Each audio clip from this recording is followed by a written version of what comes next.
Government ശ്രദ്ധയിൽ കൊണ്ടുവരുന്നതിന് ശ്രദ്ധിക്കുക എന്നുള്ളതാണ്. അതല്ലല്ലോ ഇപ്പോൾ ഇവിടെ നടക്കുന്നത്. തിരുവനന്തപുരത്ത് യാത്ര തീരുന്ന മുറയ്ക്ക് എന്തെല്ലാം വിഷയങ്ങളാണ്. കാസർഗോഡ് മുതൽ ആരംഭിച്ചിട്ട് തിരുവനന്തപുരത്ത് വരുന്ന ദിവസം മാത്രം അത്തരത്തിലുള്ള പ്രക്ഷോഭങ്ങൾക്കും കലാപങ്ങൾക്കും നേതൃത്വം കൊടുത്തത് നമ്മുടെ നാടിന്റെ സാംസ്കാരിക തനിമയ്ക്ക് ഭൂഷണമായോ എന്നുള്ള ചിന്ത നമ്മുടെ സമൂഹത്തിൽ ഉയരണം. നമ്മുടെ നാടിന്റെ മാറ്റങ്ങളെ കുറിച്ചല്ലേ ചർച്ച ചെയ്യേണ്ടത്. സ്വാഭാവികമായി നമ്മൾ എടുക്കുമ്പോൾ വിദ്യാഭ്യാസ മേഖല എടുക്കുക. വിദ്യാഭ്യാസ രംഗത്തുണ്ടായ മാറ്റം കേരളത്തിന്റെ വളർച്ചയെ എത്ര കണ്ട് ഉയർത്താനായിട്ട് സാധിച്ചു. പൊതുവിദ്യാഭ്യാസ മേഖല, ഗവൺമെന്റ് സെക്ടർ, നമ്മുടെ കാഴ്ചപ്പാട് എന്തായിരുന്നു? വിദ്യാലയങ്ങളെ കുറിച്ചിട്ടുള്ള സങ്കല്പം എന്തായിരുന്നു? വിദ്യാർത്ഥികളെ ഗവൺമെന്റ് സ്കൂളിലേക്ക് അയക്കാൻ ഭയപ്പെട്ടിരുന്ന രക്ഷിതാക്കൾ, അടിസ്ഥാന സൗകര്യങ്ങളുടെ പോരായ്മ, അതോടൊപ്പം സ്കൂൾ കെട്ടിടങ്ങളെ സംബന്ധിച്ചിടത്തോളം ആപൽക്കരമായ അവസ്ഥയിലുള്ള കെട്ടിടങ്ങൾ, ഇതെല്ലാം മാറ്റപ്പെടാനായിട്ട് കഴിയും. പിണറായി സർക്കാരിന്റെ ആദ്യ ഗവൺമെന്റിൽ ഈ നാട്ടിൽ വരുത്തിയ ശ്രദ്ധേയമായ മാറ്റം പൊതുവിദ്യാഭ്യാസ സംരക്ഷണ യജ്ഞത്തിലൂടെ ഒരു നവീകരണ പ്രക്രിയയ്ക്ക് നേതൃത്വം കൊടുക്കുകയായിരുന്നു. നല്ല അടിസ്ഥാന സൗകര്യങ്ങൾ, ഉയർന്ന അക്കാഡമിക് നിലവാരം, അത് നമ്മുടെ രാജ്യത്ത് വലിയ രീതിയിൽ ഉള്ള ജനങ്ങളുടെ പ്രതീക്ഷകൾക്കൊപ്പം നിൽക്കാൻ കഴിഞ്ഞ പൊതുവിദ്യാഭ്യാസത്തിന് നേട്ടമായി നമുക്ക് കരുതാനായിട്ട് കഴിയും. 1 കോടി 2 കോടി 5 കോടിയൊക്കെ മുടക്കി മനോഹരമായ കെട്ടിടങ്ങളല്ലേ ഇന്ന് ഗവൺമെന്റ് സ്കൂളിൽ കാണുന്നത്. ഓടുമേഞ്ഞ ഓല ഇട്ടിയ ഓടിട്ട കെട്ടിടങ്ങളെല്ലാം പോയി. ക്വാളിറ്റി എഡ്യൂക്കേഷൻ, കുട്ടികൾക്ക് നല്ല മനോഹരമായി പഠിക്കാൻ അവസരം ഉണ്ടാവുന്നു. 1ാം ക്ലാസ്സിൽ വേണ്ട പ്രീ പ്രൈമറിയിൽ പോയി ചേർന്നാൽ 12ാം ക്ലാസ് വരെ തടസ്സമില്ലാതെ പഠിക്കാൻ കഴിയുന്ന ഒരു വിദ്യാഭ്യാസ ക്രമം നമ്മുടെ രാജ്യത്ത്, നമ്മുടെ കേരള സംസ്ഥാനത്ത് രൂപപ്പെടുത്താൻ കഴിഞ്ഞില്ലേ? സാക്ഷരതയിലൂടെ ഉണ്ടായ ഒരു നേട്ടം നമ്മുടെ നാടിന്റെ വിദ്യാഭ്യാസ രംഗത്തിന് വലിയ സംഭാവന കൊടുത്തില്ലേ? നമ്മുടെ രാജ്യത്ത് തന്നെ സ്കൂളിൽ പോകാൻ കഴിയാത്ത കുട്ടികൾ ധാരാളം ശേഷിക്കുന്ന സംസ്ഥാനങ്ങൾ ഇന്നും നിലനിൽക്കുകയാണ്. നമ്മുടെ നാട്ടും പുറത്ത് പിറവം നിയോജക മണ്ഡലത്തിൽ സ്കൂളിൽ പോകാത്തൊരു കുട്ടി സാമ്പത്തിക ബുദ്ധിമുട്ട് കൊണ്ടോ മറ്റിതര വിഷയം കൊണ്ടോ ശേഷിക്കുന്നുണ്ടെന്ന് കരുതാൻ കഴിയില്ല. ഗവൺമെന്റ് സഹായമുണ്ട്, സന്മനസ്സുള്ള ധാരാളം പേരുടെ സഹകരണം ഉറപ്പുവരുത്താൻ കഴിയുന്നുണ്ട്. അനുസ്യൂതമായി പഠിക്കാൻ കഴിയുന്ന ഒരു വിദ്യാഭ്യാസ സാഹചര്യം കേരളത്തിൽ നമുക്ക് ഉണ്ടാക്കിയെടുക്കാൻ കഴിയും.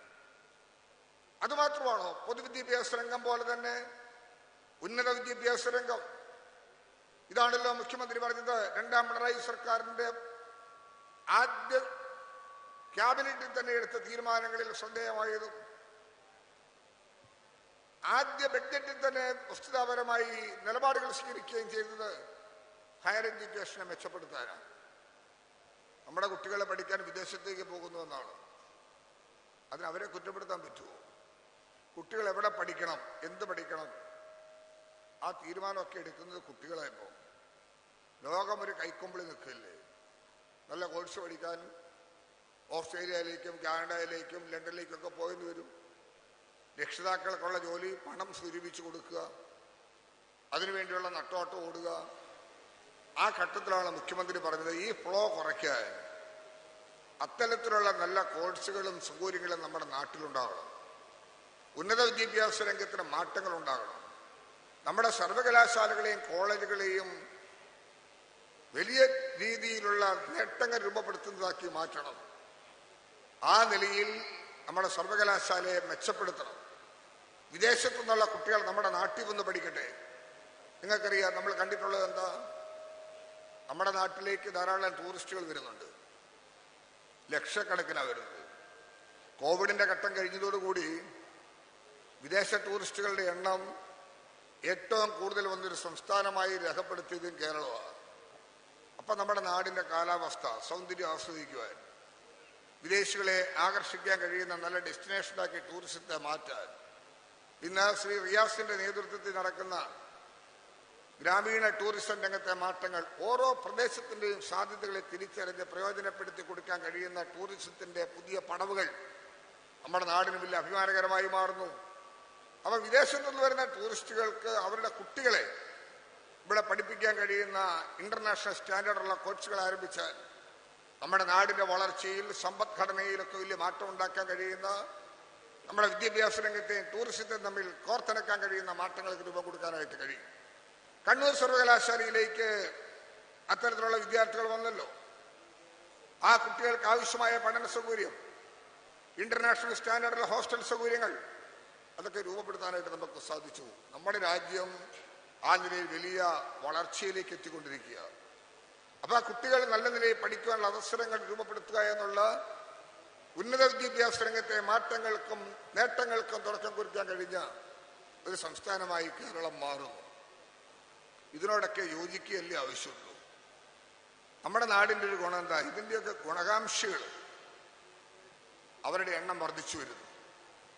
അവർ ഈ ഗവൺമെന്റ് ചെയ്തികളോട് യോജിക്കുന്നു. കക്ഷിയോ രാഷ്ട്രീയോ ജാതിയോ മതമോ മാത്രമല്ല, അതിർവരമ്പുകളില്ലാതെ ഈ നാടിന്റെ വളർച്ചയെ സ്നേഹിക്കുന്ന ഒരു സമൂഹമാണ് കേരളത്തിലുള്ളത്. ആരോഗ്യരംഗം എടുത്തു നോക്കട്ടെ. എക്കാലത്ത് നിന്ന് വിമർശനങ്ങൾ കിടകൊടുത്തിരുന്ന അടിസ്ഥാന സൗകര്യങ്ങളിലും ഡോക്ടർമാരുടെ അഭാവത്തിനുമെല്ലാം വലിയ ബുദ്ധിമുട്ടുണ്ടായിരുന്ന കേരളത്തിലെ സ്ഥിതി മാറിയില്ലേ? ഇന്ന് PHCകളൊക്കെ അടിസ്ഥാനപരമായി വലിയ മാറ്റങ്ങൾ കിടകൊടുത്ത് കുടുംബാരോഗ്യ കേന്ദ്രങ്ങളായി മാറി. CHCകൾ, താലൂക്ക് ആശുപത്രികൾ, ജനറൽ ആശുപത്രി, ജില്ലാ ആശുപത്രി, മെഡിക്കൽ കോളേജുകൾ എത്തി നിൽക്കുന്ന ഗവൺമെന്റ് സെക്ടർ വലിയ മാറ്റങ്ങൾ കിടകൊടുക്കാൻ കഴിയും. അതിന്റെ എല്ലാം നേട്ടം നമ്മുടെ സമൂഹത്തിലുണ്ടായില്ലേ? കോവിഡിന്റെ പശ്ചാത്തലം മാത്രം പരിശോധിച്ചാൽ അറിയാം. ലോകത്തെമ്പാടും ഭീതി നിറഞ്ഞ സമയത്ത് നമ്മളൊരു ഘട്ടത്തിൽ കണ്ടു, വിദേശ രാജ്യങ്ങളിലൊക്കെ കോവിഡ് പടർന്നു പിടിച്ചപ്പോൾ നമ്മളിലേക്ക് അത്രയും കാര്യമായി എത്തിയിരുന്നില്ല. ചാനലിൽ വാർത്ത കാണുമ്പോൾ നമ്മൾ ഭയന്നു പോയിട്ടുണ്ട്. കോവിഡ് പേഷ്യൻ്റാന്ന് കണ്ടാൽ ചുരുട്ടിക്കുട്ടി വലിച്ചു വണ്ടിയിലേക്ക് എറിയുക. ഇനി ആശുപത്രിയിൽ എത്തിച്ചാൽ ഒരു 70-80 വയസ്സൊക്കെ ഉണ്ടെങ്കിൽ ആ ഓക്സിജൻ കൊടുത്തിരുന്ന മാസ്കും കൂടെ മുഖത്തുനിന്ന് അങ്ങ് മാറ്റും. വെന്റിലേറ്റർ അവരുടെ മുഖത്തുനിന്ന് യുവാവിന്റെ മുഖത്ത് ദയാവധത്തിന് വിട്ടുകൊടുത്തതുപോലെ രംഗങ്ങൾ കണ്ടവരില്ലേ നമ്മളൊന്ന് ചിന്തിച്ച്, പക്വതയോടെ ചിന്തിച്ച്, കേരളത്തിൽ എവിടെയെങ്കിലും അങ്ങനെ ഒരു സാഹചര്യം ഉണ്ടായത് നമ്മുടെ ശ്രദ്ധയിൽപ്പെട്ടിട്ടുണ്ടോ? കഴിയുന്ന മുഴുവൻ ആൾക്കാരെ സംരക്ഷിക്കാൻ കഴിയുന്ന അടിസ്ഥാന സൗകര്യങ്ങൾ ഗവൺമെന്റ്, സർക്കാർ മേഖലയിലും സ്വകാര്യ മേഖലയിലും കാര്യമാത്രമായിട്ട് നമുക്ക് രൂപപ്പെടുത്താനായിട്ട് സാധിച്ചു. നമുക്ക് സംരക്ഷണം ഉറപ്പുകൊടുക്കാനായിട്ട് കഴിഞ്ഞു. നമ്മുടെ ജനത്തിന്റെ ജീവൻ നിലനിർത്താൻ ആവശ്യമായ നേട്ടങ്ങൾ കൈവരിച്ച ഒരു സംസ്ഥാനമാക്കി കേരളത്തെ മാറ്റാൻ കഴിഞ്ഞു. നമ്മളന്ന് ഭയപ്പെട്ടു പോയൊരു കാര്യമുണ്ട്. ഒരു പക്ഷേ പട്ടിണിയായേക്കുമെന്ന് സംശയിച്ചു. പ്രധാനമന്ത്രി ലോക്ക്ഡൌൺ പ്രഖ്യാപിച്ചല്ലോ. ആരും അനങ്ങാൻ പാടില്ല.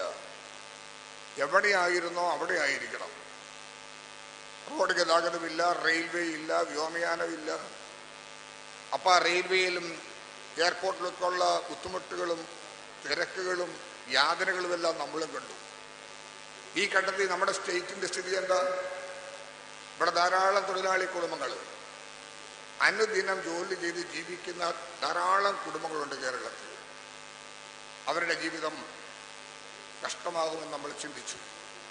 അഗതി തൊഴിലാളികൾ, അന്യ സംസ്ഥാനത്ത് നിന്ന് ഇവിടെ ജോലി ചെയ്യുന്ന തൊഴിലാളികൾ, അവരുടെ താമസവും ജീവിതവും കഠിനമാകുമെന്ന് നമ്മൾ വിചാരിച്ചു. അന്നാണ് മുഖ്യമന്ത്രി പറഞ്ഞത്, ഒരു ഭരണാധികാരി കേരളത്തിലെ ജനങ്ങളോട് പറഞ്ഞു, നിങ്ങൾ ആശങ്കപ്പെടരുത്, ജാഗ്രത പുലർത്തണം. നിങ്ങളെ സംരക്ഷിക്കാൻ ഒരു ഗവൺമെന്റ് കൂടെയുണ്ട്. നിങ്ങൾക്ക് ആവശ്യമായ ഭക്ഷ്യധാന്യം ഗവൺമെന്റ് പക്കലുണ്ടെന്നൊരു ഭരണാധികാരി കേരളത്തിലെ ജനങ്ങളോട് പറഞ്ഞു. പ്രിയപ്പെട്ടവരെ, മാർത്ത് കൈവച്ച് പറയണം, ഈ കേരളത്തിൽ പാവപ്പെട്ട ഒരു തൊഴിലാളിയുടെ കുടുംബത്ത് പോലും അന്തിക്കവന്റെ അടുപ്പിലെ തീയണയാതെ അവരെ മാറോട് ചേർത്ത സർക്കാരാണ് പിണറായി സർക്കാർ എന്ന അഭിമാനത്തോടെ പറയണ്ടേ? എവിടെയെങ്കിലും പട്ടിണി ഉണ്ടായോ? ഏതെങ്കിലും മീഡിയയിൽ, ഏതെങ്കിലും പത്രത്താളിൽ കോവിഡ് കാലഘട്ടത്തിൽ പട്ടിണി കാരണം വിഷമിക്കുന്ന ഒരു ചിത്രം, ഒരു വാർത്ത വായിക്കാൻ നമുക്ക് കഴിഞ്ഞില്ല. അതിൽ കൂടി എന്താണ് ഈ ആയുസ് കാലഘട്ടത്തിൽ ജീവിച്ചിരിക്കുന്നവർ കണ്ട മഹാമാരി? അത്തരത്തിലുള്ളൊരു വിപത്തിനെ പോലും ഓവർകം ചെയ്യാൻ കഴിയുന്ന ഭരണപരമായ നിലപാടുകൾ സ്വീകരിച്ചൊരു സർക്കാരായി കേരളത്തിലെ പിണറായി സർക്കാർ മാറി. ജനങ്ങൾ കൂടെ നിന്നു.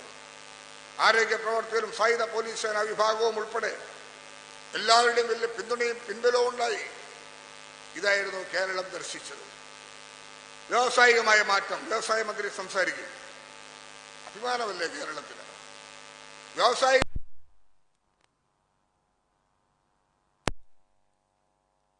കേരളത്തിന് ഇന്ന് കേൾക്കാൻ കഴിയുന്നുണ്ടോ?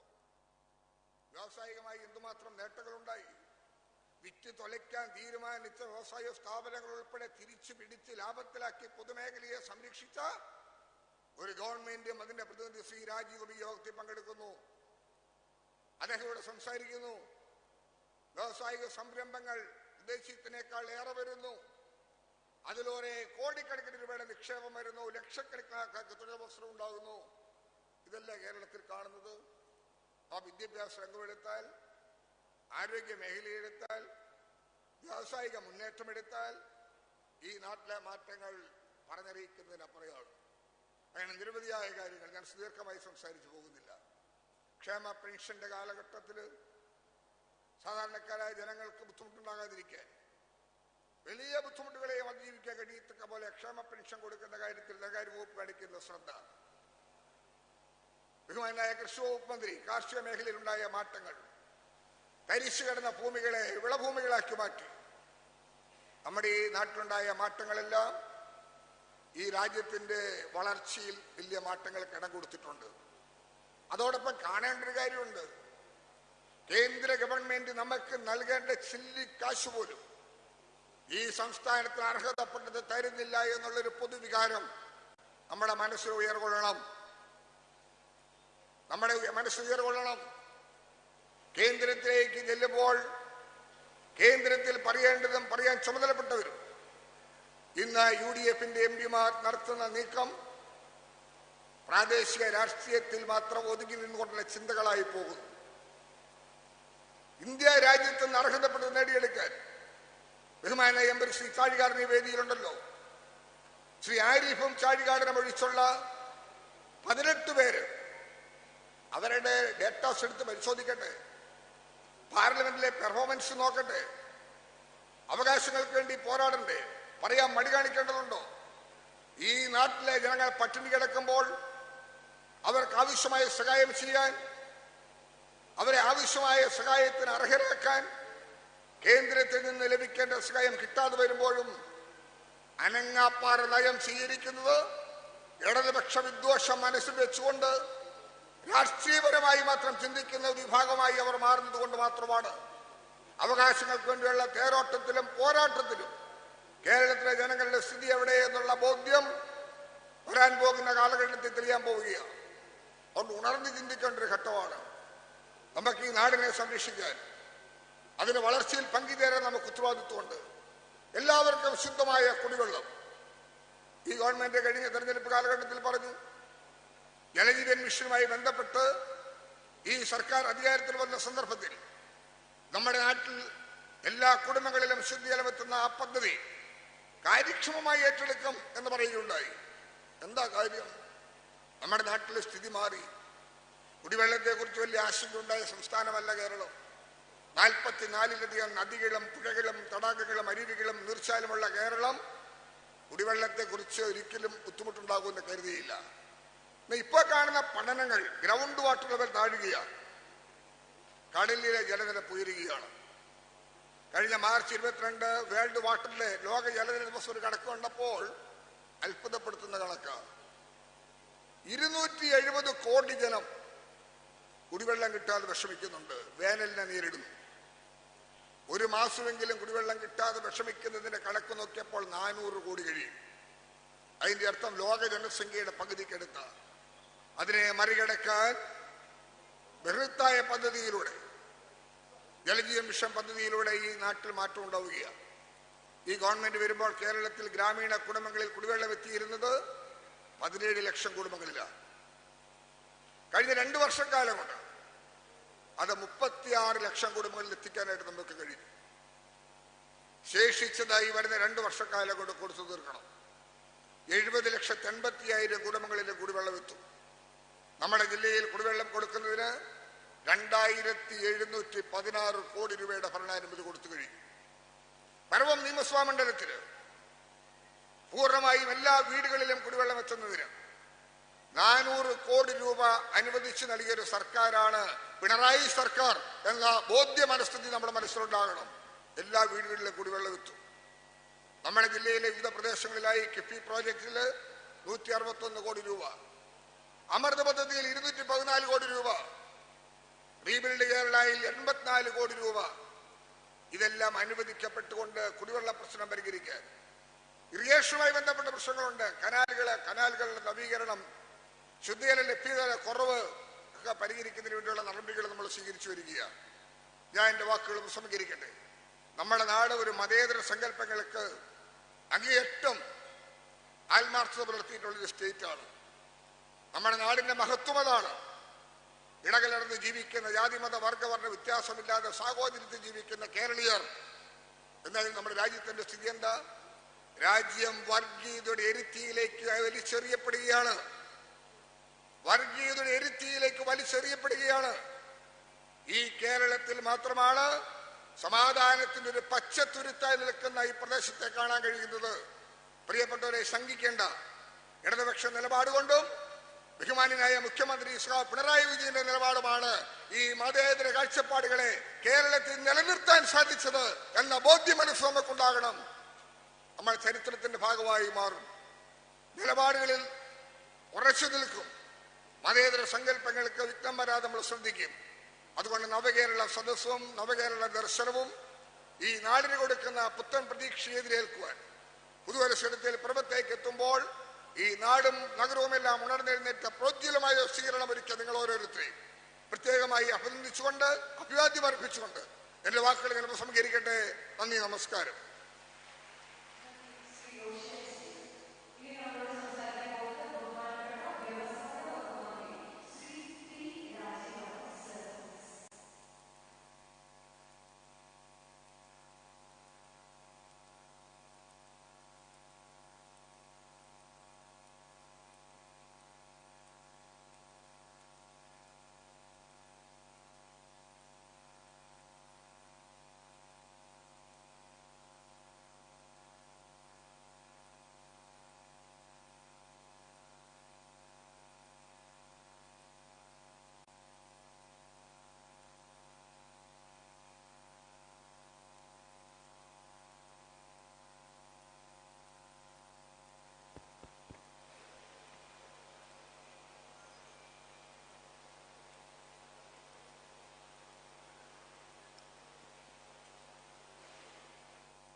മതനിരപേക്ഷമാണ് ഈ രാജ്യമെന്ന് തീരുമാനിച്ചു.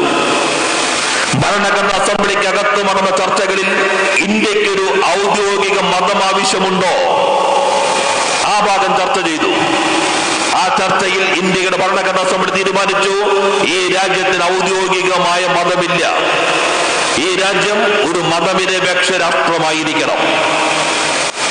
രാജ്യത്തിന്റെ ആദ്യത്തെ പ്രധാനമന്ത്രി നെഹ്റു, പ്രതിപക്ഷ നേതാവ് വി ഡി സതീശൻ വായിക്കണം നെഹ്റുവിന്റെ തെരഞ്ഞെടുക്കപ്പെട്ട കൃതികൾ വോളിയം 16 ഭാഗം 1.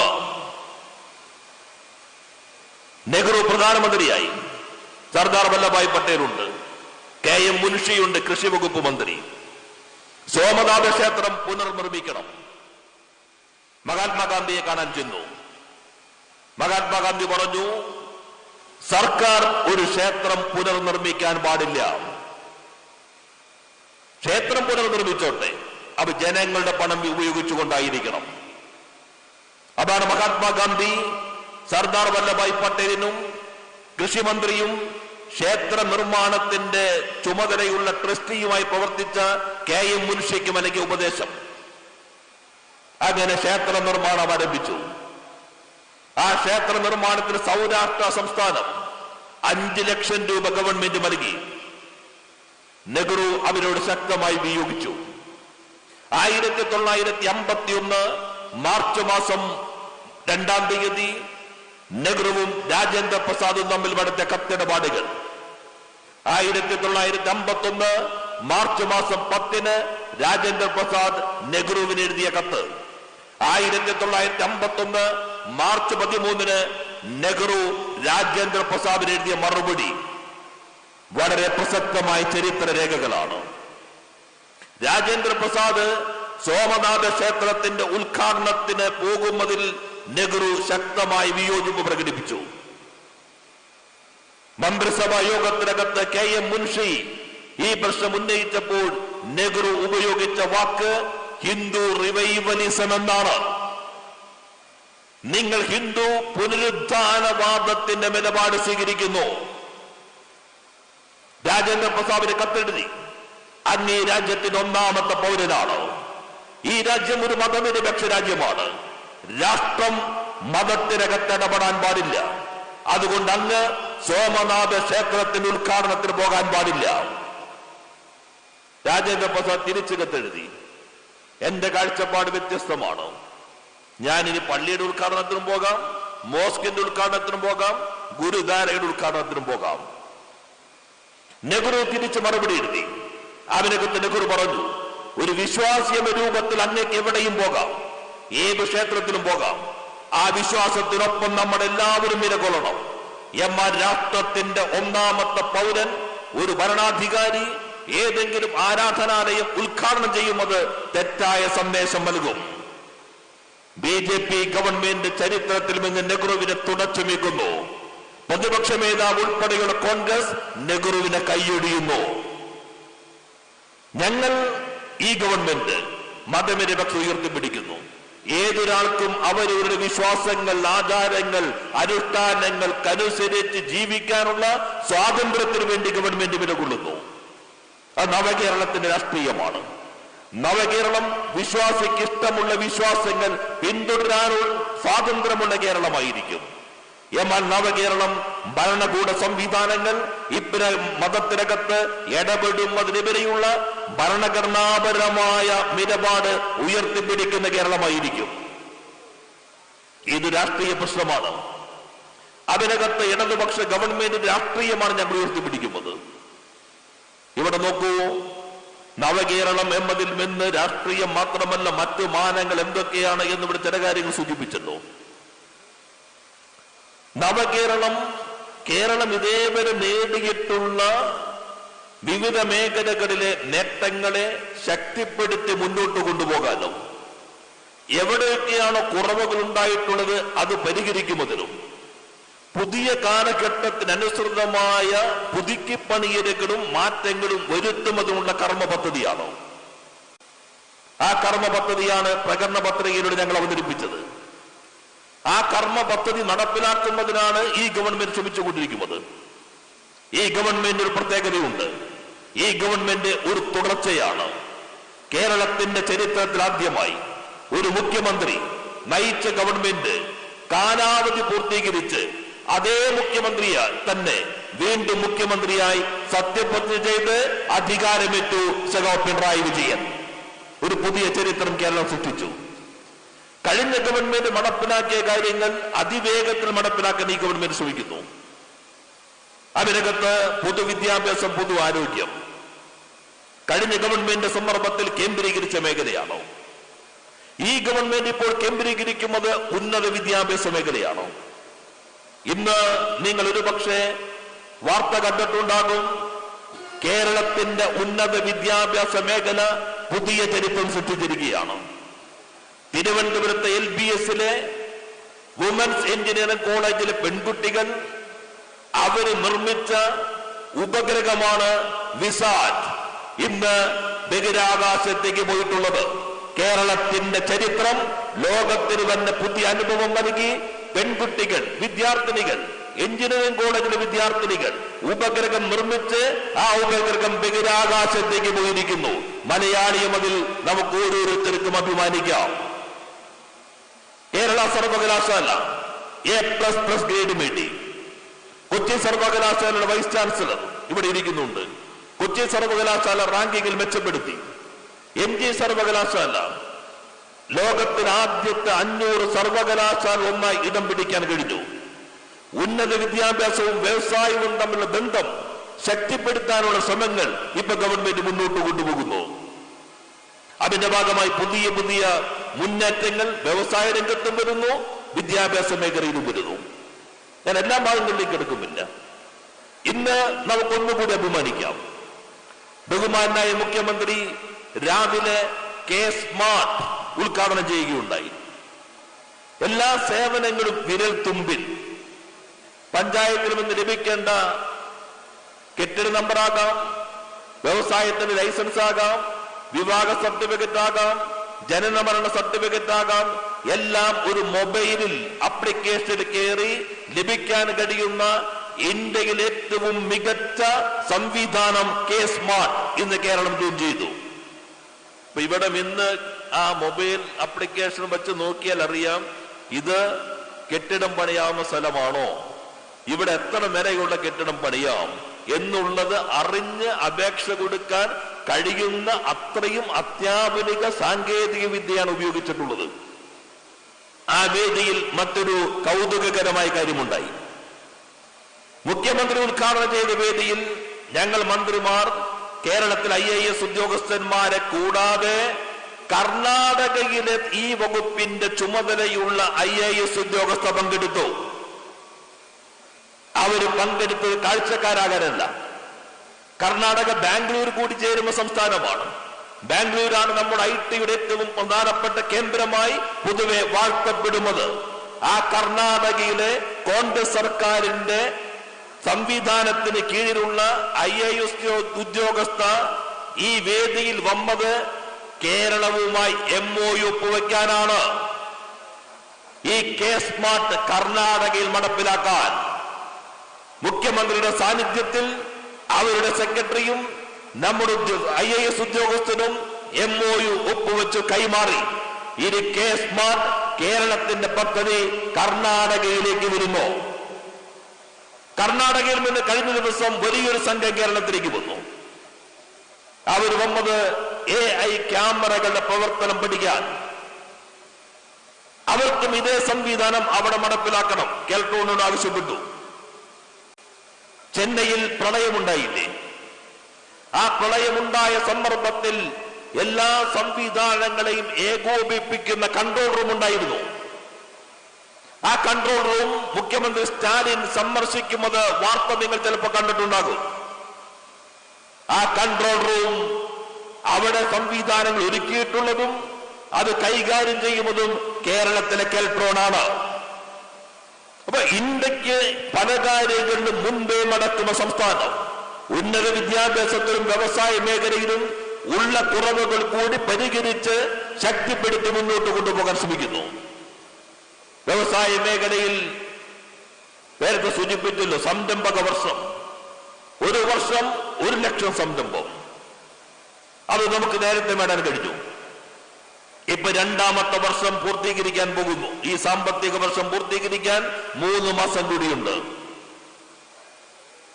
ഈ കാലയളവിനുള്ളിൽ 2 ലക്ഷത്തിലധികം പുതിയ സംരംഭങ്ങൾ കേരളത്തിൽ ആരംഭിച്ചു കഴിഞ്ഞു.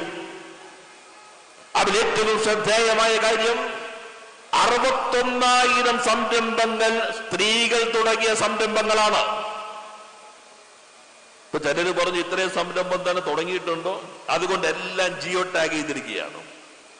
ഓരോ സംരംഭത്തിന്റെ ചിത്രങ്ങൾ സഹിതം ഒരു പൊതു പോർട്ടലിൽ ലഭ്യമാകുന്ന രൂപത്തിലേക്ക് അവിടെ പോയി ഫോട്ടോ എടുത്ത് അത് ജിയോ ടാഗ് ചെയ്ത സംവിധാനമാക്കി മാറ്റി.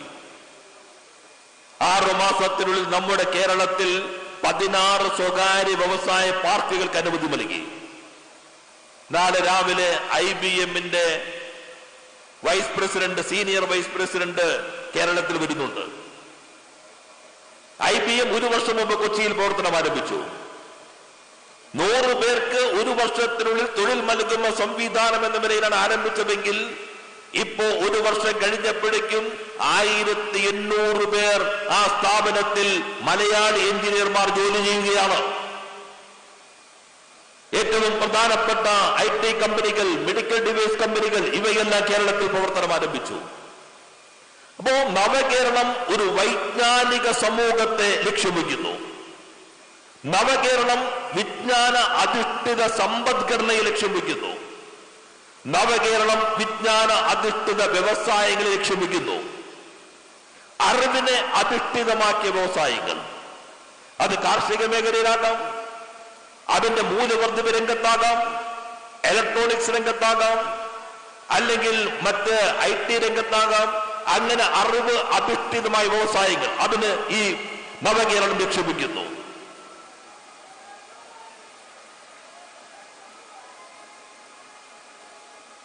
ബഹുമാന്യായ മുഖ്യമന്ത്രിയും മന്ത്രിസഭാംഗങ്ങളും സഞ്ചരിക്കുന്ന വാഹനം, നമ്മുടെ ബസ് എത്തിക്കഴിഞ്ഞു.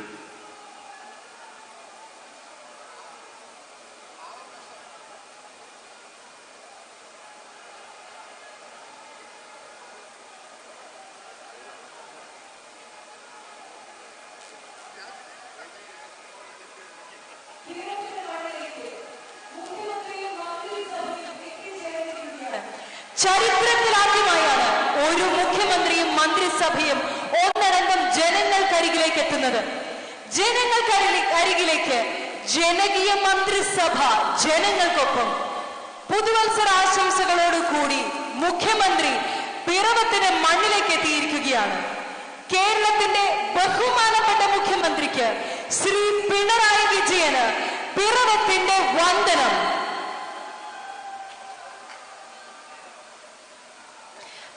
നമ്മളേറെ ആകാംക്ഷയോടെ കാത്തിരുന്ന ആ നിമിഷങ്ങളിലേക്ക് എത്തിയിരിക്കുകയാണ്. നവകേരള സദസ്സിലേക്ക് ബഹുമാനപ്പെട്ട മുഖ്യമന്ത്രിയും മന്ത്രിമാരും എത്തിച്ചേർന്നിരിക്കുകയാണ്. പിറവത്തിന്റെ മണ്ണിലേക്ക് മുഖ്യമന്ത്രി ഈ പുതുവത്സര ദിനത്തിൽ എത്തിയിരിക്കുകയാണ്. മുഖ്യമന്ത്രിക്കും മന്ത്രിമാർക്കും മന്ത്രിസഭയ്ക്കൊന്നടങ്കം പിറവത്തിന്റെ വണക്കം, വന്ദനം. ബഹുമാനപ്പെട്ട മുഖ്യമന്ത്രി ശ്രീ പിണറായി വിജയനെയും മന്ത്രിസഭ ഒന്നടങ്കത്തെയും ഞങ്ങൾ വേദിയിലേക്ക് ക്ഷണിക്കുകയാണ്. നല്ലൊരു കയ്യടിയോടുകൂടി നമുക്ക് അദ്ദേഹത്തെ സ്വീകരിക്കാം. ആ മന്ത്രിസഭയെ നമുക്ക് വേദിയിലേക്ക് സ്വീകരിക്കാം. നല്ലൊരു കയ്യടിയോടുകൂടി.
ഞാൻ അവസാനിപ്പിക്കുകയാണ്. അപ്പോ ഈ നവകേരള നിർമ്മിതിക്ക് വേണ്ടിയുള്ള വലിയ പ്രവർത്തനങ്ങൾക്കാണ് ഈ സർക്കാർ നേതൃത്വം നൽകുന്നത്. ആ പ്രവർത്തനങ്ങളിൽ മുഴുവൻ ജനങ്ങളെയും ചേർത്ത് പിടിക്കുക എന്നത് ഈ നവകേരള സദസ്സിന്റെ ലക്ഷ്യമാണ്. അതുകൊണ്ടാണ് 140 മണ്ഡലങ്ങളിലും ജനങ്ങളുമായി സംവദിച്ച് അവരുടെ അഭിപ്രായങ്ങൾ തേടി അവരിൽ നിന്ന് പഠിച്ച് ഞങ്ങൾ ചെയ്യുന്ന കാര്യങ്ങൾ അവരിലേക്ക് എത്തിച്ച് അവരെയും പഠിപ്പിച്ച് അങ്ങനെ ജനാധിപത്യത്തിന്റെ ഒരു സർഗാത്മകമായ പ്രയോഗം ഈ നവകേരള സദസ്സിലൂടെ മുന്നോട്ട് വച്ചിട്ടുള്ളത്. അതിന് എല്ലാ വിഭാഗം ജനങ്ങളുടെയും പിന്തുണ ലഭിച്ചു എന്നതാണ് ഈ ജനാവലി വീണ്ടും വ്യക്തമാക്കുന്നത് എന്ന് കൂടി സൂചിപ്പിച്ചുകൊണ്ട് മുഴുവൻ ജനങ്ങളെയും ഗവൺമെന്റിന് വേണ്ടി അഭിവാദ്യം ചെയ്തുകൊണ്ട് വാക്കുകൾ അവസാനിപ്പിക്കുന്നു. എല്ലാവർക്കും നന്ദി, നമസ്കാരം.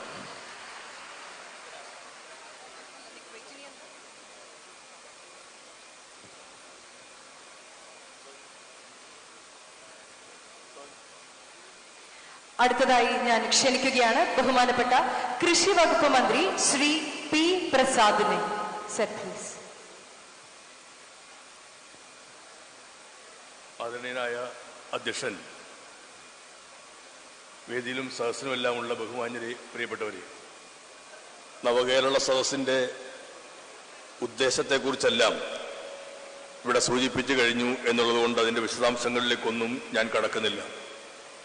കേരളത്തിൻ്റെ ആദരണീയനായ മുഖ്യമന്ത്രി ശ്രീ പിണറായി വിജയൻ പിറവം മണ്ഡലത്തിലെ നവകേരള സദസ്സിൽ നിങ്ങളെല്ലാം അഭിസംബോധന ചെയ്യാനായി എത്തിച്ചേർന്നിട്ടുണ്ട്. അതുകൊണ്ടൊരു ദീർഘമായ സംസാരം ഉചിതമല്ല എന്നും എനിക്കറിയാം. ഞാനതിലേക്ക് മുതിരുന്നുമില്ല. ഇന്ന് നമ്മുടെ നാട് വികസനത്തിൻ്റെ കാര്യത്തിൽ വളരെയധികം മുന്നണിയിലേക്ക് എത്തി നിൽക്കുന്ന നാടാണ്. ഇനിയും നമ്മുടെ നാടിനെ കൂടുതൽ ഉന്നതിയിലേക്ക് എത്തിക്കേണ്ടത് അനിവാര്യവുമാണ്.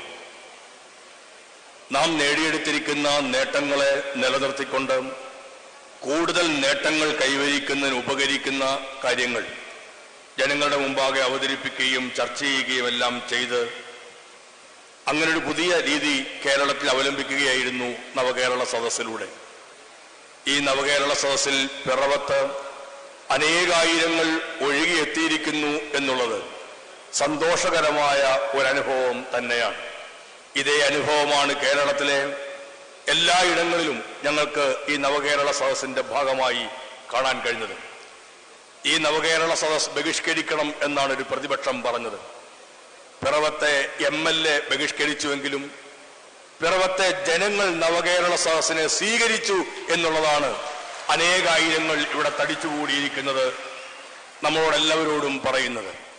ഇതായിരുന്നു എല്ലായിടങ്ങളിലെയും അനുഭവം. പ്രതിപക്ഷം എന്തിനാണ് ഇതിനെ ബഹിഷ്കരിക്കുന്നത് ഞങ്ങൾക്കൊട്ടും മനസ്സിലായിട്ടില്ല. ഈ കേരളം കൈവരിച്ച നേട്ടങ്ങളെക്കുറിച്ച് പറയുമ്പോൾ, ഇനിയും കൈവരിക്കാനുള്ള കാര്യങ്ങൾ നമുക്ക് ഒന്നിച്ചു നിൽക്കണം എന്ന് പറയുമ്പോൾ എന്തിനാണ് അവിടെ ഒരു രാഷ്ട്രീയം കൊണ്ടുവരുന്നതെന്ന് എത്ര ആലോചിച്ചിട്ടും ഞങ്ങൾക്ക് മനസ്സിലാവുന്നതേ ഇല്ല. ഈ കേരളത്തിൽ 64,006 കുടുംബങ്ങൾ ദാരിദ്ര്യത്തിന്റെ പടുകുഴിയിലുണ്ടായിരുന്നു. ഇന്ത്യ മൊത്തം എടുത്താൽ 125%, 125 പേർ അതിദാരിദ്ര്യത്തിന്റെ പട്ടികയിലാണ്. കേരളമാണ് അക്കാര്യത്തിൽ ഏറ്റവും പിന്നിൽ നിൽക്കുന്നത്. അതിദരിദ്രരായ ആളുകൾ ഏറ്റവും കുറവുള്ള ഏക ഇന്ത്യൻ സംസ്ഥാനം കേരളം മാത്രമാണ്. 64,006 കുടുംബങ്ങളെയും നമുക്കതിൽ നിന്ന് മോചിപ്പിക്കണം എന്ന് പറഞ്ഞത് കേരളത്തിന്റെ ആദരണീയനായ മുഖ്യമന്ത്രി ശ്രീ പിണറായി വിജയനാണ്. ഞങ്ങളെല്ലാം മന്ത്രിസഭാ അംഗങ്ങളായി തീർന്ന ഒന്നാമത്തെ ക്യാബിനറ്റ് യോഗത്തിൽ മുഖ്യമന്ത്രി അവതരിപ്പിച്ച ഒന്നാമത്തെ അജണ്ട കേരളം 64,006 അതിദരിദ്ര കുടുംബങ്ങളെ അതിൽ നിന്ന് മാറ്റുന്നതിനുള്ള നടപടികൾ സ്വീകരിക്കണം എന്നായിരുന്നു. 2025 നവംബർ 1 ആകുമ്പോൾ കേരളത്തിൽ ഒരാൾ പോലും ഈ പട്ടികയിൽ ഉണ്ടാവാൻ പാടില്ല. അവരെയെല്ലാം അതിൽ നിന്ന് മോചിപ്പിച്ച് അതിദാരിദ്ര്യത്തിൽ നിന്ന് മാറ്റി അവരെ മെച്ചപ്പെട്ട ജീവിത സാഹചര്യങ്ങളിലേക്ക് എത്തിക്കണം എന്ന് പറഞ്ഞു. ഇതിനെങ്ങനെയാണ് ഒരു രാഷ്ട്രീയം കാണാൻ കഴിയുക? അങ്ങനെ പറഞ്ഞ ഒരേ ഒരു മുഖ്യമന്ത്രി മാത്രമേ ഇന്ന് ഈ ഇന്ത്യയിൽ ഉള്ളൂ എന്ന് മനസ്സിലാക്കുക. ആ മുഖ്യമന്ത്രിയാണ് നവകേരള യാത്ര നയിച്ചുകൊണ്ട് പിറവത്തേക്ക് എത്തിയിരിക്കുന്ന സഖാവ് പിണറായി വിജയൻ എന്നുള്ളത്. നാട്ടിലെ സാധാരണക്കാരന്റെ വീട് എന്നുള്ളത് ഏത് കാലഘട്ടത്തിലാണ് പ്രസക്തമല്ലാതാവുന്നത്? നമ്മുടെ നാട്ടിൽ ഇപ്പോഴും അന്തിനേരത്ത് അടച്ചുറപ്പുള്ള ഒരു വീടില്ലാത്തതിന്റെ ബുദ്ധിമുട്ട് അനുഭവിക്കുന്ന ആളുകളുണ്ട്. ആ പ്രശ്നത്തിന് പരിഹാരമുണ്ടാവണം എന്ന് പറയുമ്പോൾ അവിടെ എങ്ങനെയാണ് രാഷ്ട്രീയം കാണാൻ കഴിയുക? ഈ കേരളത്തിലെ ഭവനരഹിതരായ മുഴുവൻ ആൾക്കാരെയും ഭവനത്തിന് ഉടമകളാക്കി മാറ്റാൻ വേണ്ടിയിട്ടാണ് ലൈഫ് എന്ന പദ്ധതി വന്നത്. ഒന്നാം പിണറായി സർക്കാരിന്റെ കാലഘട്ടത്തിലും ഈ കാലഘട്ടത്തിലുമായി ഈ 7.5 കൊല്ലക്കാലം കൊണ്ട് 3,56,108 വീടുകൾ കേരളത്തിൽ നിർമ്മിച്ചു കൊടുക്കാൻ ഈ കേരളത്തിൽ LDF ഗവൺമെന്റിന് കഴിഞ്ഞു. ഇത്രയും വീടുകൾ നിർമ്മിക്കാൻ കഴിഞ്ഞ വേറെ ഒരു കാലഘട്ടത്തെയും നമുക്ക് പറയാൻ കഴിയുകയില്ല. വേറെ ഏതെങ്കിലും ഇന്ത്യൻ സംസ്ഥാനത്തിന് ഈ നേട്ടം ആർജിച്ചെടുക്കാൻ കഴിഞ്ഞോ എന്ന് ആലോചിച്ച് നോക്കാം. അത് കഴിഞ്ഞത് ഈ കേരളത്തിന് മാത്രമാണ്. ആ കേരളത്തിന്റെ മുഖ്യമന്ത്രിയാണ് നവകേരള സദസ്സുമായി ഈ കേരളത്തിലെ മുഴുവൻ മണ്ഡലങ്ങളിലേക്ക് എത്തിയപ്പോൾ അനേകായിരങ്ങൾ അത് കാണുന്നതിനും കേൾക്കുന്നതിനും വേണ്ടി എത്തിച്ചേർന്നത്. ഇവരെങ്ങനെയാണ് ഒരു UDFന് പ്രശ്നമായി തീരുക? പാവപ്പെട്ടവന്റെ വീടെന്ന് പറയുമ്പോൾ എന്തിനാണ് അതിനെ UDF ബഹിഷ്കരിക്കുന്നു എന്ന് പറയുന്നത്? ഭൂരഹിതരായ ഒരാൾ പോലും കേരളത്തിൽ ഉണ്ടാവാൻ പാടില്ല എന്നും 6 അടി മണ്ണിന്റെ ഉടമകളല്ല എന്നതിന്റെ പേരിൽ വിമിഷ്ടവും വിഷമവും വേദനയുമായ ഒരാൾ ഉണ്ടാവാൻ പാടില്ല എന്നും ഒരു ഭരണകൂടം തീരുമാനിക്കുമ്പോൾ ഭൂരഹിതരായ മുഴുവൻ ആളുകൾക്കും ഭൂമി നൽകുന്നതിനുള്ള പദ്ധതികൾ ആവിഷ്കരിക്കുമ്പോൾ അതിനുവേണ്ടി ഒരു മിഷൻ തന്നെ പ്രഖ്യാപിച്ച് നടപ്പിലാക്കുമ്പോൾ എന്തിനാണ് അതിനെ പ്രതിപക്ഷം എതിർക്കുന്നതെന്ന് ഞങ്ങൾക്ക് മനസ്സിലാവുന്നതേയില്ല. ഈ കാര്യമെല്ലാം ഈ നാട്ടിലെ സാധാരണക്കാരായ മനുഷ്യരുടെ കാര്യമാണ്. പാവങ്ങളിൽ പാവങ്ങളായ മനുഷ്യരുടെ കാര്യമാണ്. ആ കാര്യങ്ങൾക്കൊരു തീരുമാനമുണ്ടാക്കുക എന്നതാണ് ഈ ഗവൺമെന്റ് ഏറ്റവും പ്രധാനപ്പെട്ട ലക്ഷ്യം, കർത്തവ്യം അതെല്ലാമായി കണക്ക് കൂട്ടുന്നതും. ഇതിനെയാണ് ബഹിഷ്കരിക്കണമെന്ന് പ്രതിപക്ഷം തീരുമാനിക്കുന്നത്. നമ്മുടെ നാട്ടിലെ സാധാരണക്കാരായ കർഷകർക്ക് മെച്ചപ്പെട്ട സാഹചര്യങ്ങളും സൗകര്യങ്ങളും ഒരുക്കി കൊടുക്കുന്നതിനായി ഈ കേരളത്തിൽ കൃഷിക്കൂട്ടങ്ങൾ രൂപീകരിച്ച 10,000 കൃഷിക്കൂട്ടങ്ങൾ രൂപീകരിക്കാൻ തീരുമാനിക്കുന്നിടത്തും 20,000-ലധികം കൃഷിക്കൂട്ടങ്ങൾ രൂപം കൊള്ളുമ്പോൾ മൂല്യവർദ്ധിത കൃഷിയിലൂടെയും മൂല്യവർദ്ധിത ഉൽപ്പന്നത്തിലൂടെയും കേരളത്തിന്റെ കാർഷിക മേഖലയ്ക്ക് ഒരു നവചൈതന്യം സംഭാവന ചെയ്യുന്നതിനായി കേരള അഗ്രോ ബിസിനസ് കമ്പനിക്ക് രൂപം കൊടുത്തത് ഈ ഗവൺമെന്റിന്റെ കാലഘട്ടത്തിലാണ്. അതെങ്ങനെയാണ് ഒരു LDF UDF തർക്കത്തിന് ഇടവരുത്തുന്നത് ഞങ്ങൾക്ക് എത്ര ആലോചിച്ചിട്ടും മനസ്സിലാവുന്നതേയില്ല. നമ്മുടെ കുഞ്ഞുങ്ങൾ പഠിക്കുന്ന പള്ളിക്കൂടങ്ങൾ സ്മാർട്ടായി തീരുമ്പോൾ, സ്മാർട്ട് ക്ലാസ് മുറികൾ ഉണ്ടാകുമ്പോൾ കേരളത്തിന്റെ വിദ്യാഭ്യാസ മേഖലയുടെ അടിസ്ഥാന സൗകര്യ വികസനത്തിന് വേണ്ടി ഈ 2 ഗവൺമെന്റുകളുടെ കാലഘട്ടത്തിൽ 5,000 കോടിയോളം രൂപയുടെ നിർമ്മാണ പ്രവർത്തനം നടക്കുമ്പോൾ അതെങ്ങനെയാണ് ഒരു LDF UDF പ്രശ്നമാവുന്നത്? 2011-16 കാലഘട്ടത്തിൽ കേരളത്തിൽ അധികാരത്തിലിരുന്ന ഒരു ഭരണകൂടം 44,60,00,000 രൂപ മാത്രം വിദ്യാഭ്യാസ മേഖല അടിസ്ഥാന സൗകര്യത്തിന് വേണ്ടി നീക്കിവെച്ചവരിടത്താണ് 7.5 കൊല്ലക്കാലം കൊണ്ട് 5,000 കോടിയോളം രൂപ ഈ മേഖലയ്ക്ക് വേണ്ടി വിനിയോഗിക്കാൻ കഴിഞ്ഞൊരു ഭരണകൂടം ഇവിടെ ഉണ്ടാവുന്നത്. ആ ഭരണകൂടത്തിന്റെ പേര് പിണറായി വിജയൻ ഗവൺമെന്റ് എന്നുള്ളത് ആണ് എന്നത് എന്തിനാണ് UDFനെ അസ്വസ്ഥമാക്കുന്നത് ഞങ്ങൾക്ക് മനസ്സിലാവുന്നില്ല.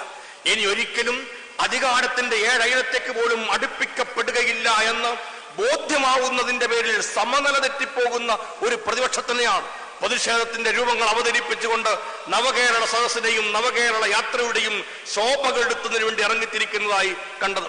അവിടെ എല്ലാ പ്രതിപക്ഷവും ഉണ്ടായില്ല. എല്ലാ പ്രതിപക്ഷ രാഷ്ട്രീയ പാർട്ടികളും അതിനോടൊപ്പം ചേർന്ന് നിന്നതേയില്ല.